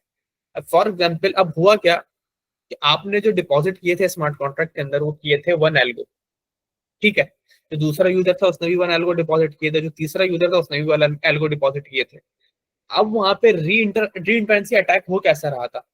अब री इंटेंसी अटैक हो ऐसे रहा था कि जो लाइन थी ना, जो लाइन थी, जिस लाइन के अंदर अमाउंट प्लस हो रही थी, फॉर एग्जाम्पल आपने एक एल्गो क्या किया, डिपॉजिट किया स्मार्ट कॉन्ट्रैक्ट में, उसने आपके आपके एल्गो को मैप कर दिया आपके अकाउंट के साथ। इस अकाउंट से, जैसे बैंक्स के अंदर होता है कि बैंक्स में जब आप डिपॉजिट करते हैं तो बैंक क्या करता है कि आपकी अमाउंट को मैप कर देता है आपकी आपके अकाउंट के साथ कि हाँ जी इस अमाउंट इस अकाउंट के अंदर इतनी अमाउंट आई है, तो मैप हो जाती है। तो जब वो कर रहा था वो मैप कर रहा था। इसी तरीके से जो सबसे बड़ा अटैक होता है ना, रीएंट्रेंसी अटैक, वो विड्रॉल के फंक्शन के ऊपर होता है जब विड्रॉल होता है। अब विड्रॉ जब हो रही थी ना अमाउंट, तो विड्रॉ अमाउंट के अंदर पता है क्या हो रहा था? तो विड्रॉ अमाउंट के अंदर जो कोड था, उस कोड के अंदर जो लॉजिक लिखी गई थी, वो लॉजिक ऐसे लिखी गई थी कि पहले अमाउंट, अगर फॉर एग्जांपल आपने जो अपना एक एल्गो डिपॉजिट किया है ना, जब आप उस एल्गो को विड्रॉ करने के लिए जा रहे हैं तो उस अमाउंट की अंदर जो लॉजिक लिखी गई थी वो इस तरह लिखी गई थी कि पहले आपका एल्गो विड्रॉ होगा, बाद में आपकी जो अकाउंट की मैपिंग हुई है ना, उस मैपिंग के अंदर से आपकी अमाउंट माइनस होगी। अब आई थिंक मैं आपको थोड़ा सा बैंकिंग एग्जांपल समझाता हूँ। फॉर एग्जांपल आप एटीएम जाते हैं, एटीएम के अंदर क्या होता है, सम टाइम क्या होता है, एटीएम के अंदर, एटीएम में सम टाइम ऐसा होता है कि आपकी अमाउंट नहीं निकलती, लेकिन आपके पास मैसेज आ जाता है कि आपने इतनी अमाउंट विड्रॉ करी है। किस किस के साथ ऐसा हुआ है? अभी तक मैं पूछ रहा हूँ किस किस के साथ ऐसा हो चुका है कि आपने एटीएम के अंदर गए हो और एटीएम में आपने अमाउंट निकलवाई हो और आपके अमाउंट तो नहीं आई हो, लेकिन आपका मैसेज आ गया कि हाँ जी ये मेरे साथ भी हुआ चुकी है। सर। तो ये सबके साथ हुआ इस तरीके से। तो मैसेज आ जाता है, फिर बाद में बैंक ऑडिट करता है, फिर वो देखता है हाँ जी ऐसा हुआ था, नहीं हुआ था, फिर ऐसा होता है। अच्छा, उसके अब इसमें लॉजिक क्या लिखी गई होती है? इसमें लॉजिक पता क्या लिखी होती है? लॉजिक ये लिखी होती है कि जैसे ही आपने विड्रॉ पे क्लिक करेंगे ना, जैसे ही आप अपने एटीएम से अमाउंट बाहर निकालेंगे, तो उसमें क्या होता है कि आपकी अमाउंट बाद में बाहर आती है, आपके अकाउंट से पहले आपके अकाउंट का फंक्शन आपके जो मैपिंग फंक्शन होता है ना, जहां पर आपके डेटाबेस में आपका अकाउंट मैप हुआ होता है, वो आपके अकाउंट से वैल्यू को पहले माइनस कर देता है। वो क्या करता है, उधर क्या होता है, उधर ये होता है कि आपकी वैल्यू पहले माइनस होती है और आपकी अमाउंट बाद में बाहर आती है। तो तो जो अटैकर्स ने फायदा उठाया ना, वो पता क्या फायदा उठाया? यहाँ पर लॉजिक उल्टी लिखी हुई थी, यहाँ पर अमाउंट पहले बाहर आ रही थी, और जो लॉजिक के अंदर जो माइनस वाली मैपिंग थी ना, जहां पर आपकी अमाउंट माइनस हो रही थी, आप अमाउंट निकलवा रहे हैं, वो बाद में, वो लाइन बाद में लिखी हुई थी। तो हैकर्स ने क्या किया, उधर एक और स्मार्ट कॉन्ट्रैक्ट लिखा, एक और स्मार्ट कॉन्ट्रैक्ट लिखने के बाद उस स्मार्ट कॉन्ट्रैक्ट से उन्होंने एक इथीरियम को डिपॉजिट करवाया, और उन्होंने एक इथीरियम को जब डिपॉजिट करवाया, तो जब उन्होंने विड्रॉ का फंक्शन कॉल किया ना, तो विड्रॉ के फंक्शन के अंदर जिस स्मार्ट कॉन्ट्रैक्ट से उन्होंने अटैक किया था, उस स्मार्ट कॉन्ट्रैक्ट ने क्या किया, उस स्मार्ट कॉन्ट्रैक्ट के पास जब अमाउंट रिसीव हुई तो उसने दोबारा उस फंक्शन को, विड्रॉ के फंक्शन में कॉल कर दिया। फॉर एग्जाम्पल आप गए, आपने एटीएम से, आपके अकाउंट में 1 लाख रुपए हैं और आपने अकाउंट के अंदर से 1 लाख रुपए निकलवाए। अब हुआ क्या कि जिस लाइन के ऊपर आपकी अमाउंट माइनस होनी थी, आपने उस लाइन के ऊपर सिस्टम को जाने ही नहीं दिया। आपने 1 लाख रुपए निकलवाए, जब आपकी अमाउंट ही माइनस नहीं हुई तो आपका अकाउंट क्या शो कर रहा है, 1 लाख रुपए। तो आपने दोबारा 1 लाख निकलवाए, फिर आपने उस लाइन पे जाने नहीं दिया, फिर आपने दोबारा 1 लाख रुपए निकलवाए, फिर उस लाइन, फिर इस तरीके से 1-1 लाख रुपए करते करते करते आपने बैंक पूरा खाली कर दिया। आपने क्या किया, आपने बैंक पूरा का पूरा बैंक खाली कर दिया। अब बैंक के पास पैसे, जब बैंक पूरा खाली हो गया ना, तो अब बैंक बोल रहा है ये हुआ क्या है हमारे साथ, हमें बैंक को समझ में ही नहीं आया हुआ क्या है। अब बैंक तो कहीं ना कहीं आपको पकड़ सकता है, लेकिन जब बात आती है स्मार्ट कॉन्ट्रैक्ट्स की, जब आती है ब्लॉकचेन की, फिर आप किसी भी यूजर को नहीं पकड़ सकते जिसने हरकत करी। फिर जो गया वो कभी भी वापस नहीं आ सकता। क्यों? क्योंकि आपको पता ही नहीं है वो कौन था, क्योंकि वो तो एक एड्रेस था। अब वो एड्रेस कहाँ से अटैक किया गया, किसने किया और किस तरीके से किया गया, किसने इस कोड को पढ़ा और किसने लॉजिक्स को पकड़ कर यहाँ पे अटैक किया। तो हो क्या रहा था, तो सिंपल चीज हो रही थी, जो सबसे बड़ा अटैक, जो कि अगर आप माना जाता है ब्लॉकचेन के अंदर, वो यही किया जाता है कि हमेशा विड्रॉ के फंक्शन के ऊपर रीएंट्रेंसी गार्ड लगाए जाते हैं। कि रीएंट्रेंसी गार्ड्स क्या होते हैं, हर स्मार्ट कॉन्ट्रैक्ट्स के अंदर अलग अलग कुछ क्लासेस बना दी जाती हैं, कुछ कॉन्ट्रैक्ट्स बना दिए जाते हैं अलग से इसको चेक करने के लिए। कि रीएंट्रेंसी गार्ड लगा दिए जाते हैं कि एक यूजर जब इंटर हो रहा है तो उसकी वैल्यू उस वक्त ट्रू हो, और जब वो बाहर जाए उससे तो उसकी वैल्यू फॉल्स हो। अब अगर वो उस उधर से बाहर नहीं जा रहा तो उसकी वैल्यू ट्रू ही है जब तक वो, अब जब अगर वो वहां से दोबारा री एंटर करने की कोशिश करेगा तो क्या होगा, तो उसकी वैल्यू ट्रू आ रही होगी तो वो उसको इंटर करने ही नहीं देगा। तो बेसिकली क्या हो रहा होगा, तो इस तरीके से री एंट्रेंसी गार्ड लगाए जाते हैं। तो ये एक बहुत बड़ा अटैक था, दी डाओ अटैक का, जिसमें री एंट्रेंसी अटैक किया गया। और इसके बारे में अगर आप एल्गो किट के ऊपर भी जाएंगे, एल्गो किट के डॉक्स के ऊपर जाएंगे, तो वहां पर इस री एंट्रेंसी अटैक के बारे में लिखा हुआ है। इसके अलावा जैसे कि बेस्ट प्रैक्टिस क्या है, always check sender receiver amount, ठीक है, वैलिडेट txn डॉट ग्रुप, यानी कि आप हमेशा वैलिडेट करें ट्रांजैक्शन को, कीप स्मार्ट कॉन्ट्रैक्ट स्मॉल। अच्छा, स्मार्ट कॉन्ट्रैक्ट को स्मॉल बनाना, अब स्मार्ट कॉन्ट्रैक्ट को हमेशा जितना कम आप लाइन ऑफ कोड लिखेंगे ना उतना स्मार्ट कॉन्ट्रैक्ट सेव रहता है, और सेव के साथ साथ इसकी गैस फी भी उतनी ही कम चार्ज होती है। क्यों? क्योंकि अब जहां पर आती है keep smart contracts small and auditable. अब यहाँ पर होता क्या है, यहाँ पर एक और अटैक हमारे सामने आता है जिसको हम कहते हैं डिनाइल ऑफ सर्विसेज अटैक। अब ये डिनाइल ऑफ सर्विसेज अटैक क्या होता है, जैसे कि हम पाइथन के अंदर जो यहाँ पे टेक बैकग्राउंड के बैठे हुए हैं, प्रोग्रामिंग के बैकग्राउंड के बैठे हुए हैं, उन सबको पता है हम लूप चलाते हैं। लूप बहुत ज्यादा चलाया जाता है हमारे यहाँ प्रोग्रामिंग के अंदर। तो इसी तरीके से जब हम बात आती है स्मार्ट कॉन्ट्रैक्ट्स की, तो यहाँ पर लूप नहीं चलाया जाता। चलाया जाता है जब बहुत जरूरी काम हो ना आपको चलाने के लिए, जब उसके बगैर आपको गुजारा ना हो, तब तो लूप चलाया जाता है। लेकिन उसके अलावा हमेशा लूप को अवॉइड किया जाता है हमेशा स्मार्ट कॉन्ट्रैक्ट्स के अंदर। क्यों? फॉर एग्जाम्पल मैं आपको समझाता हूँ। फॉर एग्जाम्पल हमें क्या करना है, हमें चेक करना है वोटिंग के स्मार्ट कॉन्ट्रैक्ट की हम बात कर लेते हैं। जैसे अभी हमने वोटिंग पर बात भी करी थी। वोटिंग के स्मार्ट कॉन्ट्रैक्ट के अंदर क्या होता है कि हम चेक करते हैं कि एक यूजर आता है, वो वोट करता है और चला जाता है, ठीक है। दूसरा यूजर आता है, वो वोट करता है, वो चला जाता है। लेकिन जब दूसरा यूजर आता है ना, तो पहले उसको वैलिडेट किया जाता है, उसको वैलिडेट किया जाता है कि कहीं ये पहला यूजर तो नहीं। ऐसे ही है, हम क्या करते हैं, जब वो आता है दूसरा यूजर, तो उससे पहले हम चेक करते हैं कि ये पहला यूजर तो नहीं है कि जो दोबारा एंटर कर रहा है। तो यहाँ पर डिनायल ऑफ सर्विस। इसी तरीके से फिर तीसरा यूजर आता है। फिर जब तीसरा यूजर आता है तो फिर स्मार्ट कॉन्ट्रैक्ट चेक करता है कि ये पिछले वाले दो में से तो कोई एक नहीं है। पहले पहले वाले को चेक करेगा, अ, उससे चेक करेगा, फिर दूसरे वाले को चेक करेगा कि वही ये दोनों में से कोई एक तो नहीं है। इसी तरह जब फोर्थ यूजर आता है तो वो क्या करता है, फिर वो जो लास्ट थ्री होते हैं फिर उनमें से चेक करता है कि इन तीनों में से कोई एक नहीं है ये। फिर इसी तरह जब फोर आता है तो जब फिफ्थ आता है तो उन चार को चेक करता है। तो इसी तरह एक लूप चलता रहता है, चलता रहता है, चलता रहता है। कि अब इसके अंदर क्या होता है, इसमें नेस्टेड लूप लगाया जाता है। नेस्टेड लूप कैसे लगाया जाता है, एक लूप तो वो होता है जो पुश करता है एक एरे के अंदर। अब यही इसको चलाना तो बहुत जरूरी है। क्यों? क्योंकि वो एक यूजर को पुश कर रहा है इसके अंदर, एरे के अंदर, कि हाँ जी इस यूजर ने वोट कर दिया है। अब जब दूसरा यूजर आ रहा है तो उसको भी पुश कर रहा है। लेकिन अब जब दूसरा यूजर आ रहा है ना, तो वो चेक कर रहा है पहले वाले से कि ये पहला वाला तो नहीं है। तो अब यहाँ पर हो क्या रहा है, अब यहाँ पर डिनायल ऑफ सर्विसेज को इस वजह से कहते हैं कि फॉर एग्जाम्पल गैस फी, हम यहाँ पर गैस फी चार्ज होती है।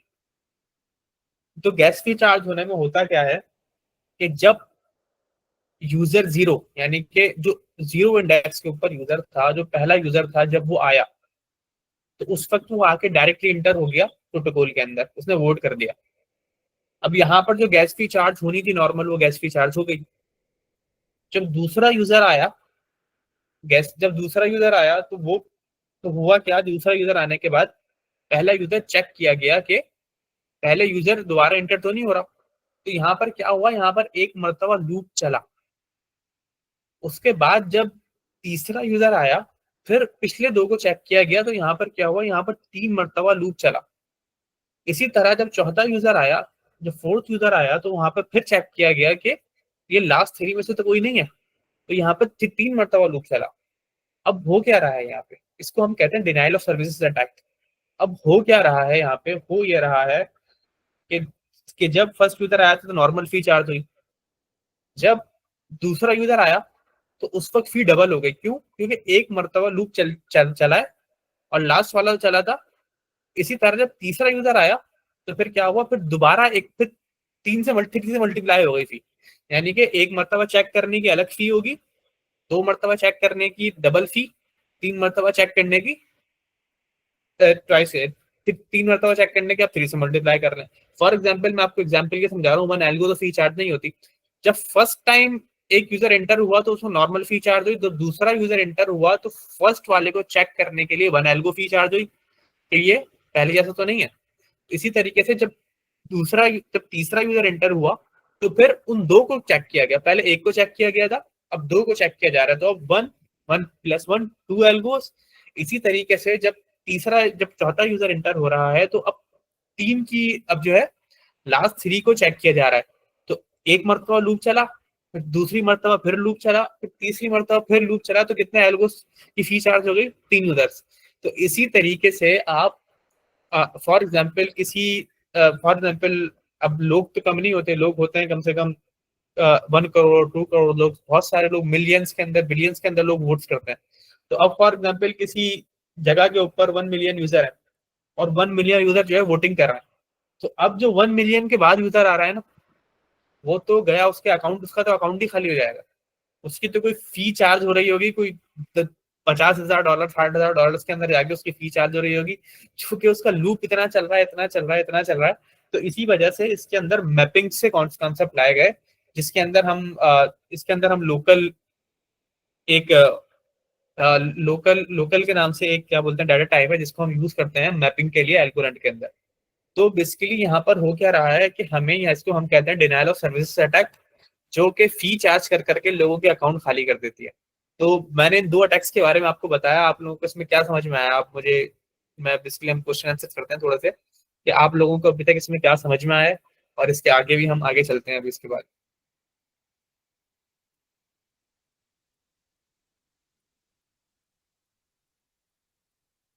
If anyone has any question तो आप मुझसे पूछ सकते हैं अभी, देन उसके बाद फिर हम आगे मूव करते हैं। तो सिक्योरिटी को कुछ समझाना चाहेगा कि हम सिक्योरिटी कैसे मेंटेन करेंगे या कर रहे होते हैं ब्लॉकचेन के अंदर, सॉरी या एल्गोरिथम के अंदर, स्मार्ट कॉन्ट्रैक्ट के अंदर? इसको क्या समझ आया है, क्योंकि बता सकता है, वो इतना जीनियस है। प्लीज अनम्यूट योरसेल्फ और बताएं।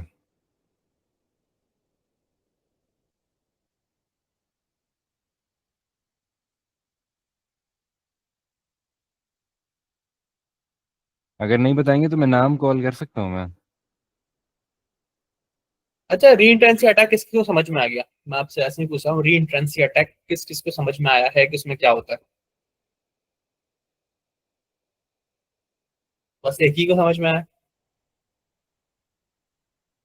अच्छा, कोई अपना माइक को अनम्यूट करके सिर्फ इतना सा बता दे रीएंट्रेंसी अटैक होता क्या है। सिंपल, क्योंकि ये अटैक बहुत ज्यादा कॉमन अटैक है स्मार्ट कॉन्ट्रैक्ट्स के अंदर, जो कि सारी ब्लॉकचेन्स के अंदर सबसे बड़ी एक कहते हैं ना मुसीबत बन के बैठा हुआ है, कि ये जो है ना अटैक बहुत ज्यादा होते हैं, और इन्हीं अटैक्स के थ्रू हैकर्स जो है बहुत बड़ी बड़ी अमाउंट्स को ले जाते हैं।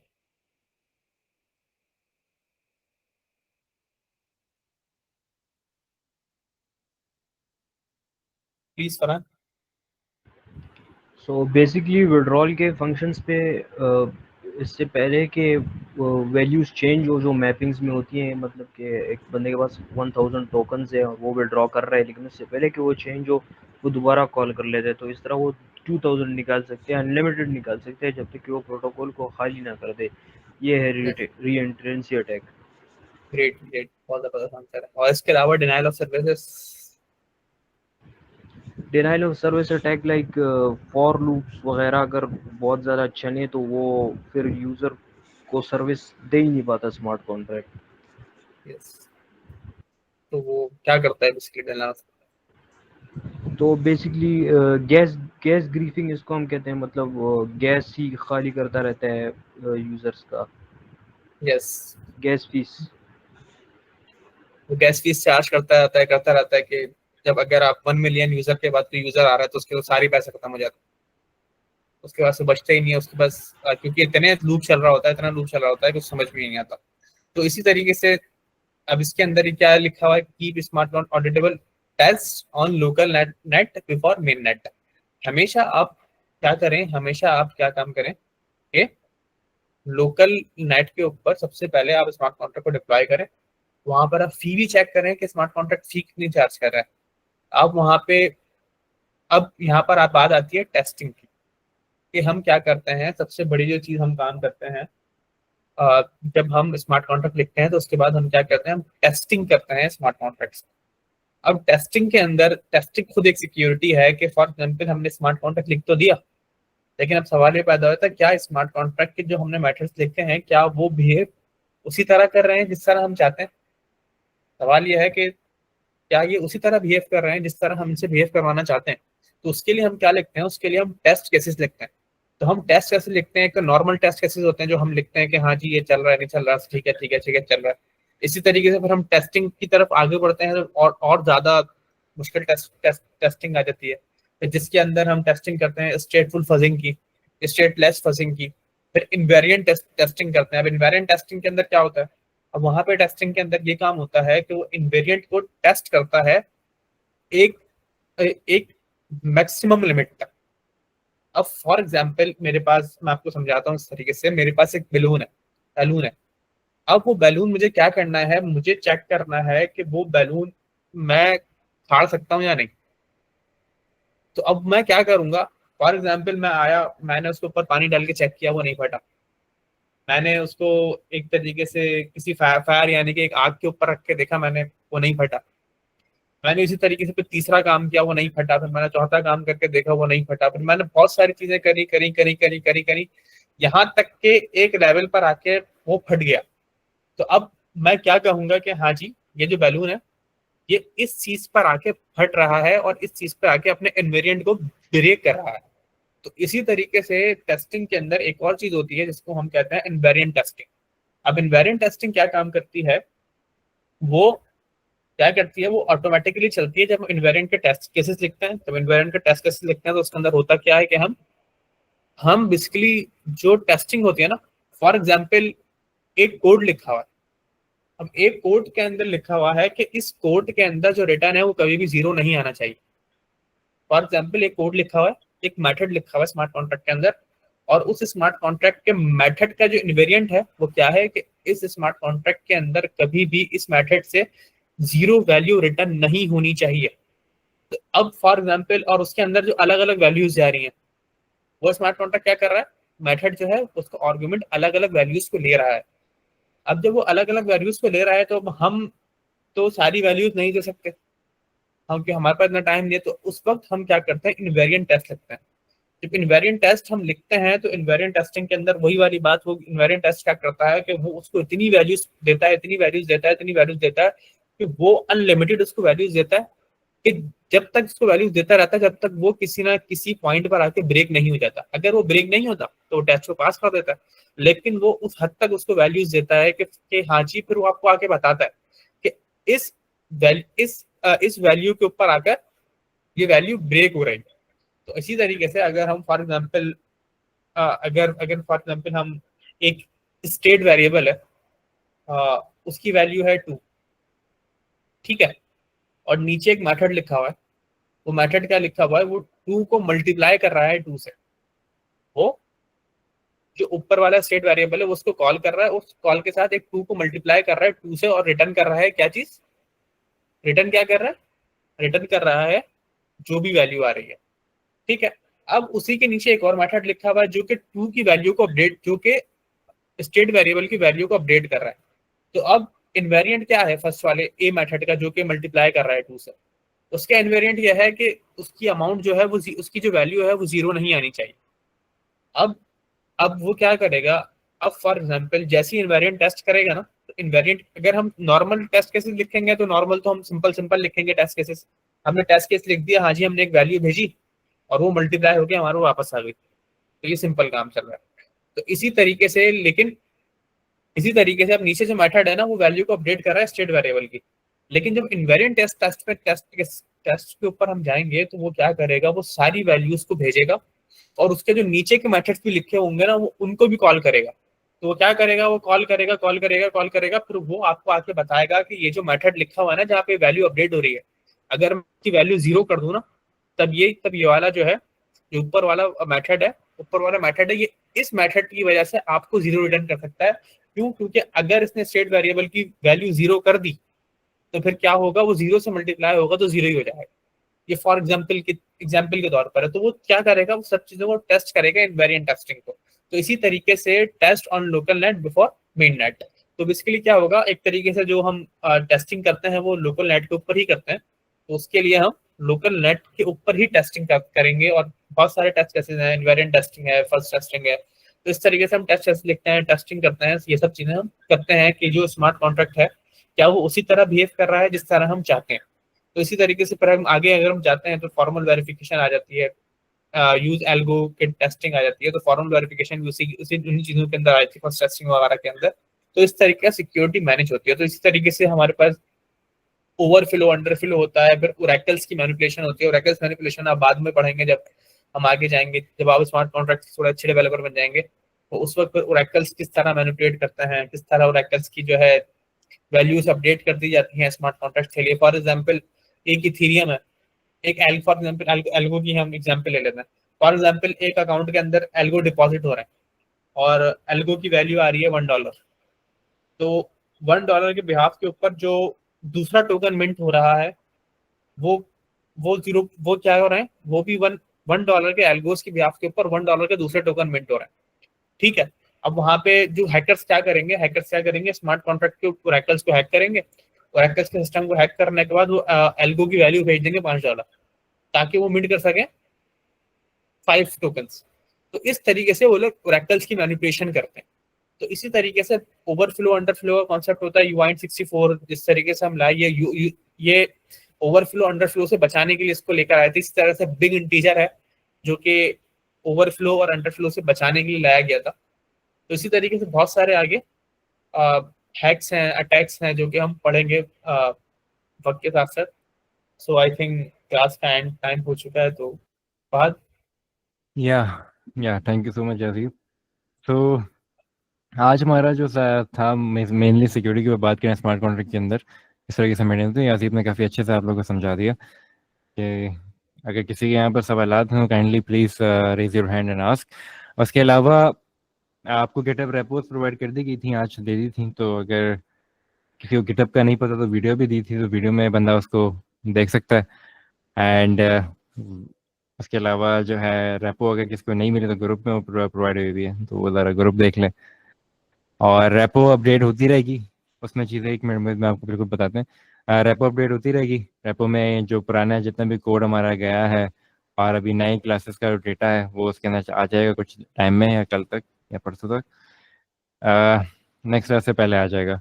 एंड उसके अलावा एक और बहुत अच्छी गुड न्यूज़ आप लोगों के लिए ये है कि अभी रिसेंटली एल्गोरिथम ने पाइथन में काफ़ी सारे लोगों को मसला था, उसकी चीज़ सॉल्व कर दी है। एल्गोरिथम ने एक पूरी वर्कशॉप प्रोवाइड की है 3 घंटे की है, इसमें सिर्फ पाइथन के बारे में बताया है, एल्गोरिथम पाइथन के बारे में उसको उसकी पूरी डेवलपमेंट सिखाई है लाइक 0 से। तो वहाँ किसी को भी मसला आ रहा है ना, तो वो उस वीडियो को देख के वो चीज़ सॉल्व हो, वो उसका लिंक वगैरह वो आपको प्रोवाइड कर देंगे। तो यस मोहित। जो होमवर्क है वो उसको दोबारा एक बार बता दें किस तरह करना है। बिल्कुल, ज़रा होमवर्क पे आ जाते हैं। हमारा जो होमवर्क था वो बहुत सिंपल था, सेम वही होमवर्क, हम कोई नया होमवर्क नहीं दे रहे। वैसे तो आज सिक्योरिटी एंड स्मार्ट कॉन्ट्रैक्ट की सिक्योरिटी के ऊपर कुछ देने थे, लेकिन खैर अभी लोग उस लेवल तक नहीं पहुंच पा रहे हैं। बस लोग काफ़ी सुस्त चल रहे हैं आप लोग। तो पुराना जो हमारा होमवर्क था वो ये था कि यार आपने 1 पेज लिखना है अपना, जो भी एप्लीकेशन या कुछ भी आप बना रहे हैं, प्रोडक्ट बना रहे हैं, तो उसकी एक 1 पेजर आपने लिखनी है। MVP प्लान उसमें होना चाहिए, उसमें अपना प्रॉब्लम स्टेटमेंट बताएंगे कि क्या प्रॉब्लम आप सॉल्व कर रहे हैं, उसमें आपको और MVP की उसमें क्या फीचर्स आप डालेंगे उसको सॉल्व करते हुए, उसकी आपकी सोल्यूशन क्या है, सोल्यूशन के साथ साथ आप एक्स्ट्रा फीचर उसमें क्या रखना चाहते हैं अभी वाली MVP वर्जन में, और फ्यूचर में क्या होगा, एंड उसका टेक स्टैक आप क्या यूज़ कर रहे हैं, पूरा स्ट्रक्चर आपका क्या होगा। तो वो आपने एक 1 पेज के अंदर सारी चीज़ें लिखनी है एंड वो हमें सबमिट करानी है। सबमिट भी करा सकते हैं या हमें आप लिंक में पोस्ट हमें मेंशन करके उस वहाँ या तो वीडियो भी बना सकते हैं कि आपने किस तरीके से उसको प्लान किया है, या आप ऑलरेडी एक पोस्ट बना के हमें वहाँ टैग करें और ग्रुप में हमें बता सकते हैं। तो कुछ दिनों में नेक्स्ट क्लास से पहले आपको एक फॉर्म मिल जाएगा जिसके अंदर आप अपने वो सबमिशन दे सकते हैं। तो ये हमारा जो है होमवर्क है नेक्स्ट क्लास तक का। नेक्स्ट क्लास में आप लोग को और हेल्प हो जाएगी। सो अगर यहाँ पर अभी किसी का, यहाँ पर हम रैप अप करते हैं, नेक्स्ट क्लास में मिलते हैं। यहाँ पर हमारी थ्योरी इसलिए चीज़ें कंप्लीट हो गई हैं, तो नाउ अब हम जितनी भी क्लासेस में आ जाएंगे थ्योरी कम होगी, कोड ज़्यादा होगा। तो लेट्स प्लीज़ रेडी हो जाओ। किसी के भी अभी तक एनवायरनमेंट सेटल नहीं हुए तो गिटहब से देखिए, उसको लर्न करे एंड अपने एनवायरनमेंट सेटअप करे और काम स्टार्ट कर दे। Yes Naman, please ask. Sir, blockchain के जी। बारे में हम ये सुनते आ रहे हैं कि ब्लॉकचेन हैक नहीं हो सकती। तो अभी जो हमने सारा कुछ पढ़ा वो तो सारा ये है कि ब्लॉकचेन हैक हो सकती है। तो ये सारे रूमर्स हैं क्या? नहीं नहीं नहीं, देखिए यार, see wanna answer that, I think आप इसको और अच्छे से एक्सप्लेन कर सकते हैं। मैं करूंगा तो वो थोड़ा बायस हो जाऊंगा चीज़ों के अंदर। अच्छा, बिल्कुल देखिए, ब्लॉकचेन हैक होने में और स्मार्ट कॉन्ट्रैक्ट हैक होने में बड़ा फर्क है। ब्लॉकचेन कभी भी हैक नहीं हो सकती, ये बात बिल्कुल सच है। ब्लॉकचेन के ऊपर जो डाटा जा रहा है ना, वो हैक हो ही नहीं सकता। फॉर एग्जांपल, जो स्मार्ट कॉन्ट्रैक्ट ब्लॉकचेन के ऊपर हुई है, वो ट्रांजैक्शन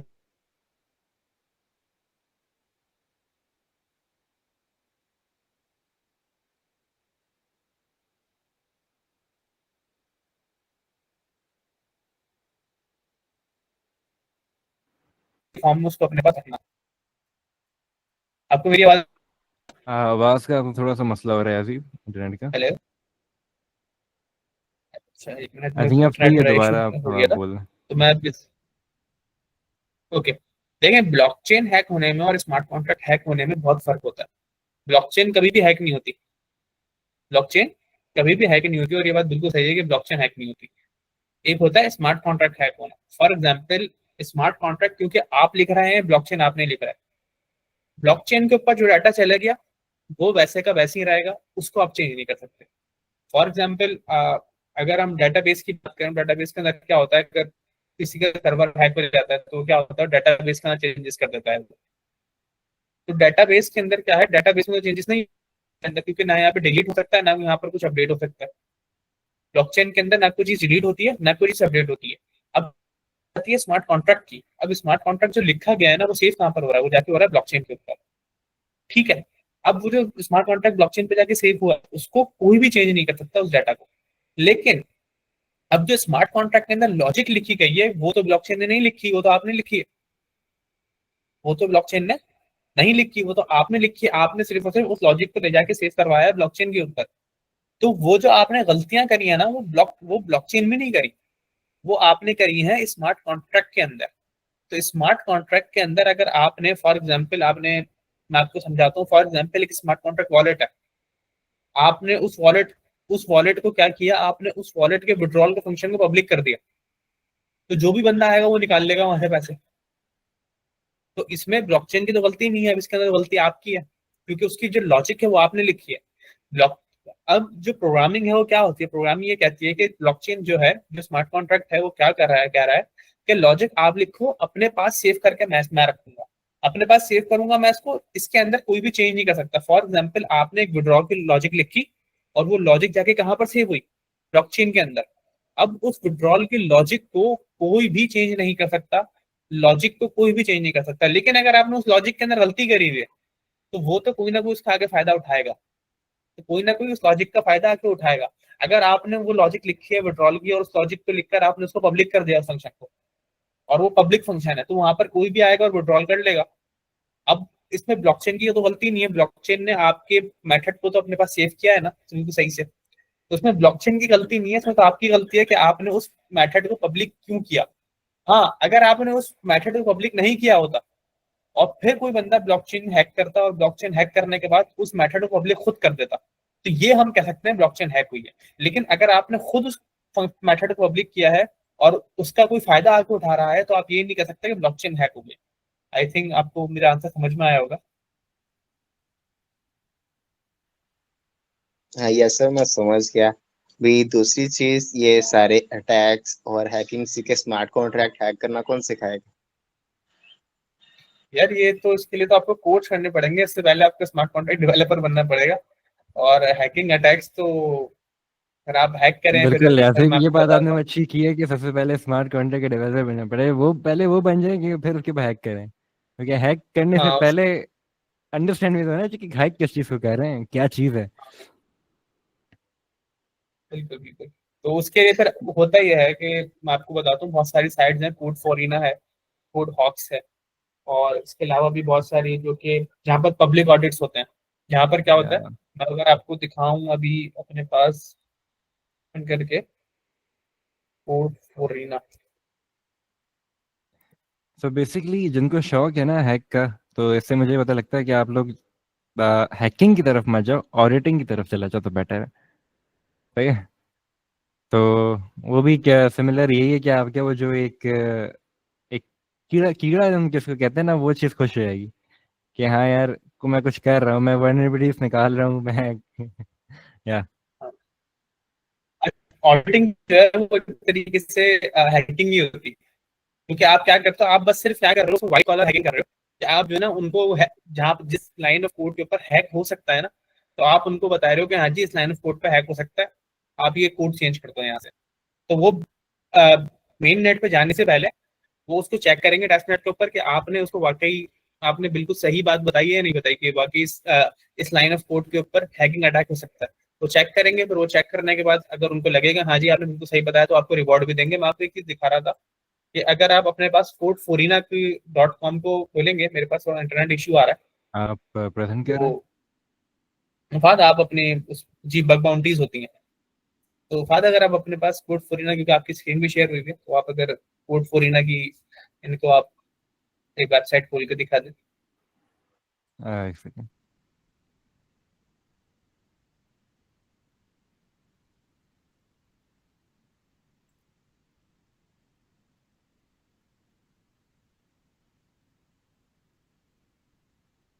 तो कोड फोरिना में क्या होता है कि बग बाउंड्रीज होती हैं। अब बग बाउंड्रीज उसमें इथीरियम की भी होती हैं, सोलाना की भी होती हैं, और एल्गोरेंट की भी होती हैं। तो उसमें जो स्मार्ट कॉन्ट्रैक्ट से प्रोटोकॉल्स बनाए जाते हैं ना, जिन्होंने प्रोटोकॉल्स बनाए होते हैं, वो अपने प्रोजेक्ट्स को पब्लिक करते हैं, और वो कहते हैं कि इसके अंदर आप लोग बताएं कि इसमें कहाँ कहाँ पे हैकिंग अटैक हो सकता है। फिर उसके अंदर बग बाउंड्रीज होती है, जिसमें मिलियंस डॉलर्स की जो है इसके अंदर बाउंड्रीज को देखा जाता है। और अगर फॉर एग्जांपल इसके अंदर आपने कोई भी बड़ा हैक निकाल दिया, तो आपको बहुत मल्टी मिलियन, बहुत ज्यादा अमाउंट के अंदर आपको पैसे पे किए जाते हैं। कि हाँ जी, फॉर एग्जांपल मैं रिसेंटली कोई रॉक्स के ऊपर देख रहा था, एक आई थिंक एक डेवलपर था, उसने कोई 4 हैक्स उसने निकाले थे, और 4 वर्नरेबिलिटीज निकाली थी उसने स्मार्ट कॉन्ट्रैक्ट का, जिसमें फर्स्ट स्मार्ट जो कि उसने पहली वर्नरेबिलिटी निकाली थी ना, उसके ऊपर उसको उन्होंने पे किए थे $19,000।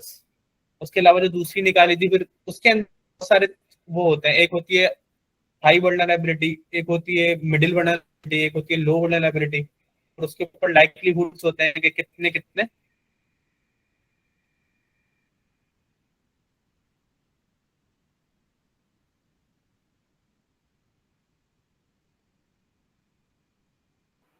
या यस, तो तो आप ये लोग ये है दे कोड सकते हैं, फॉर हम ना। बग बाउंड्रीज के या नंबर्स भी लिखे हुए हैं आपके। यू कैन पैसे भी देख सकते हैं आप लोग यूएसडीसी में आपको, अगर आप इस टाइम के अंदर ये चीज़ें कर लेते हैं ना, और जो इनकी रिक्वायरमेंट पूरी करते हैं, तो you can get this amount of money, और ये कुछ नहीं, इससे ज़्यादा अमाउंट ऑफ मनी भी हमें मिल सकता है। तो आपको यस ऑडिटिंग इट्स एक नेक्स्ट से नेक्स्ट लास्ट स्टेप, जब आप एक अपने आप को समझ लेते हो ना कि यार नाउ यू कैन आपके पास इनफ इंफॉर्मेशन है, अब आप समझते हो, अंडरस्टैंड करते हो, देन उसके बाद हमारा लास्ट स्टेप आता है ना डेवलपमेंट के अंदर ब्लॉकचेन की, वो ऑडिटिंग आती है। ऑडिट के काम में जाना, और इनकी वर्थ भी बहुत ज़्यादा होती है। आप अभी से प्लान कर सकते हो माइंड में यार कि मैं करियर प्लान कर रहा हूँ, मुझे ऑडिटिंग की लेवल पर पहुंचना है, लेकिन उसके लिए ये है कि बहुत मेहनत करनी पड़ेगी। अब जैसे कि layer zero and point layer zero अभी रिसेंटली इन्होंने भी अपना स्टेबल कॉइन लॉन्च किया था, याजीब, तो इन्होंने लेयर किसने? लॉन्च की है ना अभी स्टेबल कॉइन की, लेयर जीरो ने। हाँ आई थिंक। या अभी दो कुछ दिन पहले इन्होंने किया, तो आई थिंक उसी के लिए, अब ये उसी को टेस्ट कराने के लिए अभी आया है मार्केट में। अभी अच्छा, देखें आप ये देख सकते हैं, ये स्वीक इनका। ब्लॉकचेन का है। या यस यस। अब इसके ऊपर आप देख सकते हैं कितनी है, $1,03,000 तो इसका भी हाँ, सूत्र ही होता है, इस तरह हम 1,03,000 एसक्यूएल इंजेक्शन करते हैं, सॉरी जिस तरह हम एसक्यूएल इंजेक्शन करते हैं उसके लिए हमारे पास टूल्स होते हैं, इसका भी इसी तरह ही होता है। मतलब कि हाँ नहीं नहीं ऑडिटिंग नहीं कैसे होती न- या ऑडिटिंग ऐसे तरह ऑडिटिंग समझा देंगे कैसे हो रही है। अच्छा, ऑडिटिंग ऐसे होती है कि आपको ये लोग क्या करते हैं, अपनी गिटहब के रैप को आपको प्रोवाइड कर देते हैं कि ये हमारा कोड है, आप इसको देखें कि इस कोड के अंदर कहाँ पर वल्नरेबिलिटी है। तो आप क्या करते हो कि आप इस कोड को देखते हो पहले, फिर आपको जहां जहां लगता है ना वल्नरेबिलिटी है, आप क्या करते हो, उसके टेस्ट केसेस लिखते हो। टेस्ट केसेस इन्होंने प्रोवाइड किए होते हैं, आप और टेस्ट केसेस लिखते हो कि इस लाइन के ऊपर ऐसा तो नहीं हो रहा कि कहीं यहाँ पर अटैकर जो अटैक तो नहीं कर सकता। फिर आप खुद अटैक करके चेक करते हो कि हाँ जी ऐसा हो रहा है या नहीं हो रहा टेस्ट नेटवर्क के ऊपर। फिर आप पूरा टेस्ट नेटवर्क के ऊपर चेक करते हो, फिर आपको लगता है हाँ हाँ हाँ हाँ इस जगह के ऊपर वल्नरेबिलिटी आ रही है, फिर आप एक पूरी रिपोर्ट तैयार करते हो। फिर उस रिपोर्ट के अंदर आप प्रूफ ऑफ वर्क दिखाते हो, हाँ जी प्रूफ ऑफ वर्क, कि हाँ जी ये प्रूफ है मेरे पास कि आपका स्मार्ट कॉन्ट्रैक्ट की ये लाइन आपको एक बहुत बड़ा नुकसान दे सकती है और ये एक अटैक है। फिर वो लोग अपने अपने एंड के ऊपर अपने डेवलपर्स के साथ चेक करते हैं। जब वो लोग अपने एंड पर अपने डेवलपर से चेक चेक करते हैं, तो अगर आपकी कंडीशन उनकी कंडीशन से मैच हो जाती है, हाँ जी ये बिल्कुल सच बात है कि या इस जगह के ऊपर हैकिंग अटैक हो सकता है, तो फिर क्या होता है, जो उन्होंने अमाउंट रखी होती है उसको अमाउंट आपको पे करते हैं। या बिल्कुल ये भी उसकी उस तरीके की नहीं होती इधर जो आप समझ रहे हैं कि हैकिंग के अंदर हम एसक्यूएल इंजेक्शन कर रहे हैं तो फ्रंट का ना, उस तरीके से नहीं है। ये खुद चीज़ें प्रोवाइड करते हैं ना आपने उनके कॉन्ट्रैक्ट्स के अंदर और चीज़ों के अंदर अब सिक्योरिटी के जो स्टैंडर्ड्स हैं उनको रन करना होता है, तलाश करनी होती है, देन उसकी रिपोर्ट बनानी होती है, दैट्स इट। तो इस तरीके से आप देख सकते हैं कि इनके कौन कौन पार्टनर्स हैं। अभी इसके अंदर एल्गोरेंट तो नहीं आ रहा, लेकिन इसके अंदर कौन कौन है। लेकिन ऑलरेडी बहुत बड़े बड़े लोग हैं, EigenLayer, Chainlink, Arbitrum, Polkadot and बहुत कॉइन ज्यादा। बेस, ये सब बहुत बड़ी बड़ी ज़ीके सिंक एफ बड़े बड़े प्रोटोकॉल। Open sinks. तो ये बेसिकली क्या है, यहाँ पर ऑडिटिंग की जाती है, सारे कोड हॉक्स है वहाँ पर ऑडिट, ये पब्लिक ऑडिट्स होते हैं। फिर इसी तरह कंपेटिटिव ऑडिट्स होते हैं, इसके अलावा फिर प्राइवेट ऑडिट्स होते हैं जो कंपनीज हायर की जाती हैं कि वो ऑडिट करती हैं आपके लिए। तो फिर ये अलग अलग तरीके से ऑडिटिंग की जाती है स्मार्ट कॉन्ट्रैक्ट से, कि कहीं पर भी आपको प्रॉब्लम तो नहीं आ रही, कहीं पर अटैक तो नहीं हो सकता हैकर का। तो इस तरीके से ऑडिटिंग की जाती है। अगर आपको बनना है ऑडिटर, तो एल्गोरेंट की जो चेन है वो इस टाइम के ऊपर उसके ऊपर आप स्मार्ट कॉन्ट्रैक्ट बनना शुरू हुए, आप थोड़ी सी वो लाइमलाइट के अंदर आइए, तो आप एल्गोरेंट के स्मार्ट कॉन्ट्रैक्ट को अच्छे से सीख कर फिर आप may be you are the first developer of Algorand, security researcher of Algorand smart contract, तो आप बन सकते हैं इसमें। इतना कोई मुश्किल नहीं होता। जस्ट अब एलगन में भी अभी स्टार्ट हो रहा है, तो एलगन में आप ये कर सकते हैं कि उनकी डॉक्यूमेंटेशन जो है ना, पहले तो उसको रट लें, उसको देखें, उसको रीड करें, उसको अंडरस्टैंड करें। देन उसके बाद कॉन्ट्रैक्ट बनाना स्टार्ट करें। कॉन्ट्रैक्ट बनाकर अपनी डीएफ बनाना स्टार्ट करें। डीएफ के अंदर खुद से ना प्रोजेक्शन करें कि यार उसमें टेस्टिंग करें, प्रॉब्लम्स निकालने की कोशिश करें। अगर ऑडिटिंग की तरफ जाना है किसी ने, कोई इंटरेस्टेड है, प्रॉब्लम्स निकालना स्टार्ट करें, प्रॉब्लम्स को एक एक चीज़ को रिपोर्ट करो। और क्या कहते हैं, ट्रांजैक्शंस, मास ट्रांजैक्शंस करने की टेस्टिंग की, यूनिट टेस्टिंग करना सीखो सबसे पहले। बहुत छोटे स्टार्ट करो कि ब्लॉकचेन के स्मार्ट कॉन्ट्रैक्ट के यूनिट टेस्ट कैसे हो रहा होता है, मल्टीपल टेस्टिंग की स्क्रिप्टें बनती हैं, वो स्क्रिप्ट्स बनाओ। देन उसके बाद उसको रन करो, उसको फिक्स करो, डीबग करो, चीज़ें एरर्स को डीबग करो, डीबग से रिपोर्ट बनाना सीखो। और सबसे ऑडिट में सिर्फ ये नहीं है कि यार आपने एक काम कर दिया, बना लिया, वल्नरेबिलिटी निकालने के बाद ना सबसे मेन चीज़ है रिपोर्ट। उसको विजुअलाइजेशन आप किस तरीके से प्रोवाइड कर रहे हो, उसको एक्सप्लेन किस तरीके से कर रहे हो। अगर आपको एक्सप्लेन करना नहीं आता, विजुअलाइजेशन करना नहीं सीखे हो, तो उसका कोई काम नहीं है। साम कंपनी बोलेगी यार ये तो बस कुछ नहीं, बचकानी किसी ने हरकतें की हुई हैं, नथिंग, उनके लिए मैटर नहीं करता। तो प्रेजेंट करना बहुत ज़रूरी है। सो वो चीज़ें सीखें। तो या बस यही है, audit it's a good option, लेकिन फोकस पहले सीख लो, पहले स्मार्ट कॉन्ट्रैक्ट सीखो। अपॉर्चुनिटीज बहुत हैं, बहुत कुछ है। ब्लॉकचेन स्टार्ट हो रही है, एक नई चीज़ है, स्टिल अभी तक न्यू है। और जब कोई नई चीज़ मार्केट में आती है तो बस आपको पता है, और इसका बूम है, क्योंकि इंस्टीट्यूशन लेवल पे जब कोई चीज़ इंप्लीमेंट होती है, गवर्नमेंट लेवल पे कोई चीज़ इंप्लीमेंट होती है, तो उसका मतलब उसका फ्यूचर है। तो बस मेहनत करो और थोड़ा रिसर्च करो, मार्केट के बारे में जानो कि मार्केट में क्या मसले चल रहे हैं, क्या न्यू आ रहा है, न्यूज़ देखो, इन रहो, जितना कम्युनिटीज़ में इन रहें, रिसर्च करें, बस और कुछ नहीं है, सीखें थोड़ा। इसी तरीके से अगर आपके पास जॉब नहीं है ना, तो आप क्या कर सकते हैं, अगर आपके पास ब्लॉकचेन की जॉब नहीं है फॉर एग्जाम्पल, थोड़ा अरसे के लिए आपके पास जॉब चली जाती है, और अगर आप सिक्योरिटी रिसर्चर हैं, तो फिर आपके लिए प्रॉब्लम ही नहीं होती, क्योंकि आपके पास पब्लिक ऑडिट्स मौजूद है। कोड फोरिना है, कोड हॉक्स से आप जाके वहां पर पब्लिकली ऑडिट करके पैसे कमा सकते हैं। तो आप वहां पर जाएंगे, आप ऑडिटिंग करेंगे और वहाँ पैसे कमाएंगे। मैंने तो बहुत सारे मेरे फ्रेंड्स हैं जिन्होंने, मैं आईडी फ्यूजन के अंदर था, तो मेरे जो लीड थे उन्होंने पब्लिक ऑडिट्स के लिए अपनी जॉब छोड़ दी थी। उससे पहले मैं था एसएससी सॉल्यूशंस के अंदर, मेरे जो लीड थे उधर वकास, उन्होंने भी ऑडिट्स के लिए उन्होंने अपनी ऑडिटिंग करने के लिए उन्होंने अपनी क्या बोलते हैं, उन्होंने भी जॉब छोड़ दी थी। उन्होंने कंपनी पूरी रन करी इसके बाद ऑडिटिंग की। तो अगर आप उनको जाके उधर फॉलो करते हैं, वकास मोहम्मद नाम है उनका, तो अभी बेसिकली 3 महीने से वो लिंक्डइन के ऊपर बिल्कुल भी पोस्ट नहीं कर रहे थे। मैं 3 महीने से देख रहा था कि वो बिल्कुल भी लिंक्डइन के ऊपर एक्टिव नहीं है। तो लास्ट 2 से 3 दिन पहले वो एक्टिव हुए हैं दोबारा, तो उन्होंने पोस्ट अपनी डाली, पहली जो पोस्ट डाली उन्होंने कहा मैं 3 महीने से, वो बेसिकली ईवीएम चेंज के वो थे, स्मार्ट कॉन्ट्रैक्ट ऑडिटर थे इथीरियम के, इथीरियम और इथीरियम कंपैटिबल चेंज के, अवलांच है, ऑप्टिमिज्म है, आर्बिट्रम है, तो उनके वो स्मार्ट कॉन्ट्रैक्ट ऑडिटर। तो 3 महीने उन्होंने क्या किया, सिर्फ और सिर्फ रस्ट को पढ़ा, और सोलाना, एप्टोस एप्टोस और जो दूसरी चेन है नेयर प्रोटोकॉल, उन सब की उन्होंने सिर्फ 3 महीने ऑडिटिंग सीखी। ऑडिटिंग सीखने के बाद वो 3 महीने किसी से भी कनेक्ट नहीं रहे, कनेक्ट होकर नहीं रहे, लिंक्डइन पे बिल्कुल एक्टिव नहीं रहे। 3 महीने उन्होंने क्या किया, मुझे उनकी ये चीज जो ना बड़ी अच्छी लगती है, वो जो है ना, जब उनको कोई काम करना होता है ना, तो वो 3-4 महीने के लिए मार्केट से बिल्कुल गायब हो जाते हैं, ना वो किसी से राब्ते में होते हैं, ना वो किसी से कुछ करते हैं। तो उससे पहले भी जब उन्होंने सॉलिडिटी, अच्छा वो स्मार्ट कॉन्ट्रैक्ट डेवलपर पहले भी थे, लेकिन जब उन्होंने ऑडिटिंग पढ़ी ना, तो मुझे याद है कि वो 6 महीने के लिए बिल्कुल गायब हो गए, नजर ही नहीं आया कहाँ गए। फिर उसके बाद जब वो आए ना 6 मंथ्स के बाद, तो 6 मंथ्स उन्होंने सिर्फ और सिर्फ सुबह दोपहर शाम सॉलिडिटी की ऑडिटिंग के ऊपर फोकस किया, सॉलिडिटी के स्मार्ट कॉन्ट्रैक्ट्स को ऑडिट किया, पूरी की पूरी उन्होंने 6 महीने अपनी जर्नी जो है ऑडिटिंग की सीखी। देन उसके बाद वो कोड फोरिना के अंदर और कोड हॉक्स के अंदर उन्होंने इंटर हुए। फिर उन्होंने यहाँ से बहुत पैसे कमाए कोड फोरिना से और कोड हॉक्स से भी। तो उसके अब जो है वो रस्ट के भी ऑडिटर बन चुके हैं, यानी कि सोलाना के, अपटॉस के और नेयर प्रोटोकॉल के जो दूसरी रस्ट बेस्ड ब्लॉकचेन्स हैं, उनके भी अब वो ऑडिटर बन चुके हैं। तो अभी 3 महीने से वो गायब थे, अब वो दोबारा मार्केट में इन हुए हैं।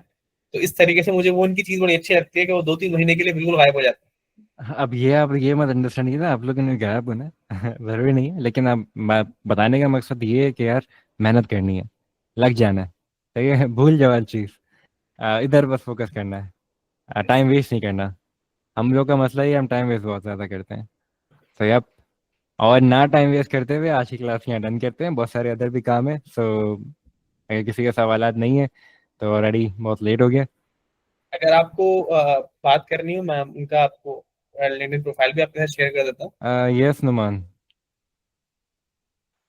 सर मुझे अपना टेक्नोलॉजी स्टैक ही ठीक करवाना है। मैं आपको व्हाट्सएप पे अपना वो जो होमवर्क है वो सेंड करूँ, आप मुझे वो बता देंगे उसके अकॉर्डिंगली। ठीक है, आप मुझे डिटेल में सेंड कर दें, बाकी बिल्कुल आपकी हेल्प कर देंगे। ओके सर, शुक्रिया। ओके ओके जी। एनीथिंग एनीवन नहीं है तो प्लीज़ लीव कर दें, नेक्स्ट क्लास में मिलते हैं।